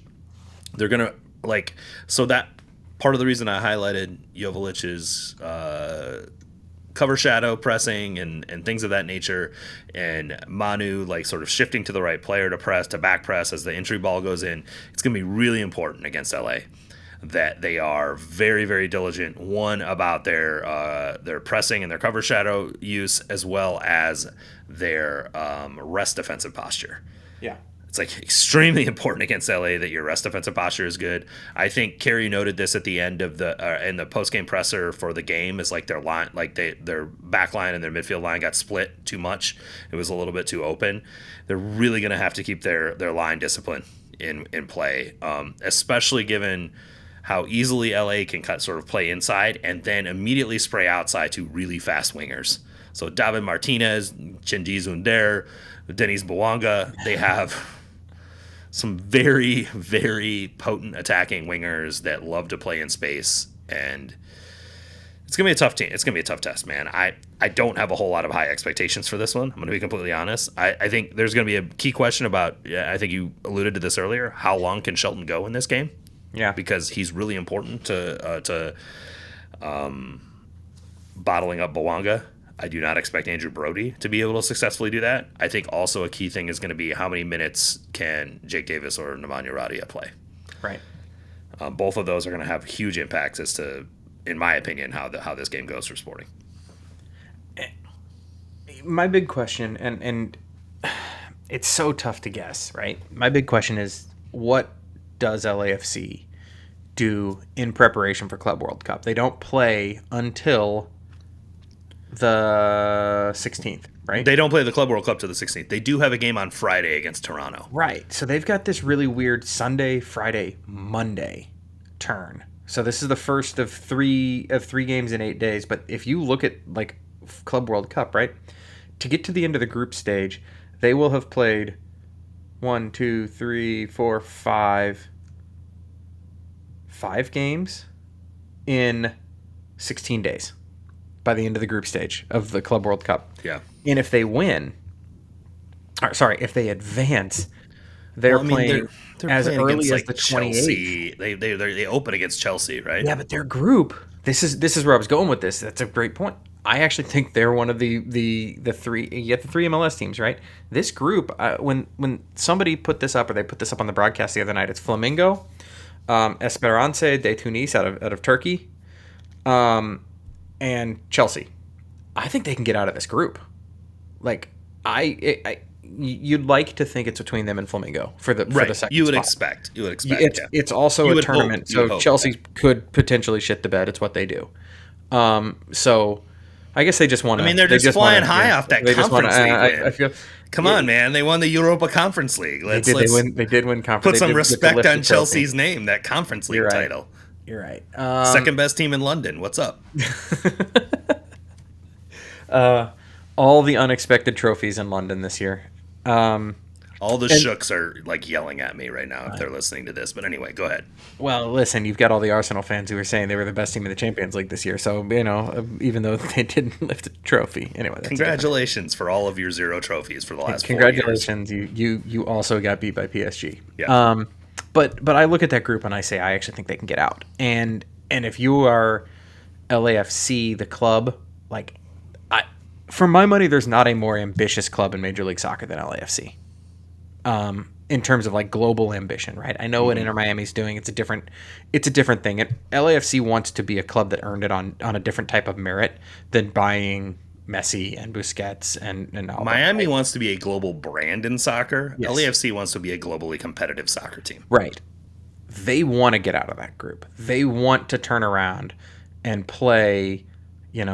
Group D gets Group C. So if you get out of that group, you're playing Bayern Munich, Boca Juniors, or Benfica, most likely, in the knockouts. Like, you want that brand. And of course you're going. You're going to get absolutely smoked by any of those teams. Right. Especially if Victor Gyökeres. Well, wait, is Gyökeres at Benfica or Sporting? I forget which freaking Portuguese team he's at. He's at Sporting. He's at Sporting. Okay, he might be at Chelsea, or he might be at Arsenal by the time He'll be this gone tournament starts. Yeah, he only scored 63 goals last year. Yeah. Criminally underrated for the Ballon d'Or. Not going to win it, but criminally underrated. Yeah, Gyökeres is insane. He's really, really good. But my point being, they want out of that group. They this is a thing for them. Not only was that a $10 million goal that Bouanga scored, that club wants this. And I've talked to some friends over there. They are like, this is huge for them. They wanted that game bad. And anyway, all of that to say, I'm not worried about them rotating their squad because they're tired now. I think that they've just got to prep to have the best legs that they possibly can for that tournament because they want. And again, you got a lot of games coming up. They might still not rotate. We might still see a first team lineup. I think you'll see a first team starting lineup. I think it'll be like early hook for guys if things are going the way they want, or if they're going desperately the wrong way. But I think against Toronto, there will be nobody playing against Toronto. Oh, there's no need to put anyone in that game. First of all, Toronto fucking sucks. The other part is that they don't. There's no need to put yourself in a bad position as you're about to play Chelsea. Although, to be fair, they may not need to start a first-team lineup against Chelsea. Like, that's not a game you're trying to win. So No, it's not. Like, if you're going to rotate, right? They're also remarkably healthy right now. Right. I think Timothy Tillman's the only, listed injury for them. So, they have the depth to rotate in a way that other clubs in this league do not have. They're in a good position in the table. Like, there's a variety of reasons why they don't need to take this game that seriously, but I also think they do want to match sharpness part of it. It kind of reminds me of the whole conversation around why Vancouver didn't take the Wednesday off before before Champions Cup, and supposedly like they had some sort of analytics that they played better with a midweek game, and I'm like, I'd love to see what those analytics are, because I promise you the sports science guys didn't agree with that shit. Yeah. Especially a midweek game and then going to play at 6,000 feet of altitude on the road. Like, and there's no way that sports science guys were on board with that. But anyway, I think that I'd be surprised to see a rotated starting lineup. I think they will start their starters because they want to keep them sharp. I don't know how long some of those guys will play.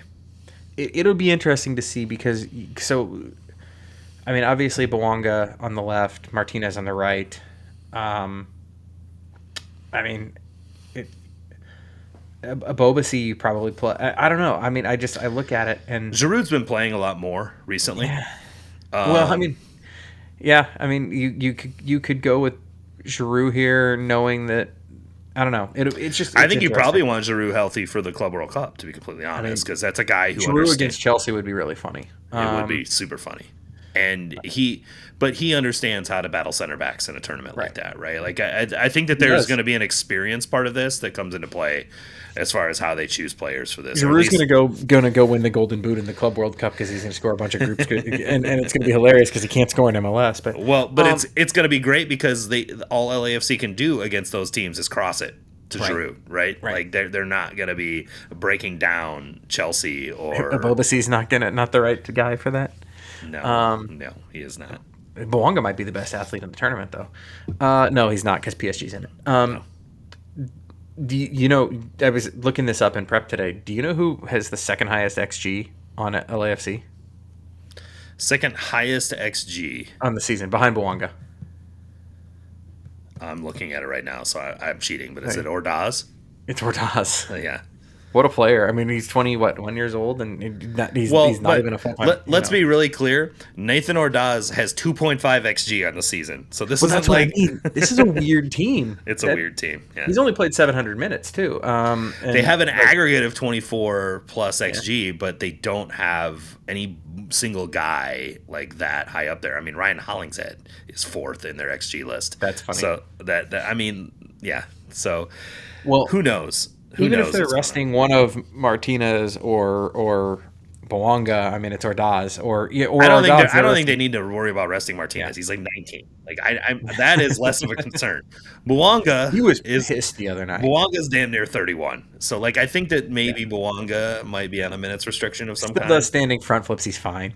Yeah, I mean, I'm not trying to make it sound like 30-year-old guys are like out of shape and can't run anymore, but I do think with the number of minutes he has on his legs over the last decade, that as far as keys to the game, not knowing anything about what they're going to do and how to plan and everything. I mean, it's minutes. It's how do you? This is a weird thing to say. How do you account for Basong's absence? And who has the legs to play in that role? Is it Radoja? Is it Davis? Who knows? And is it just a platoon where each of them gets 45 and you hope? I think it's going to be a platoon. I think that is the only way. Like there's no way either of those guys is 90 fit right now. Because who else goes in? I mean, your only other option is Rado's been training this is his second week in training now, so I think he's more likely to be a little more fit. This is Jake's first week in training. Because other than that, it's Memo and I don't think Memo Manu is a good pairing. No.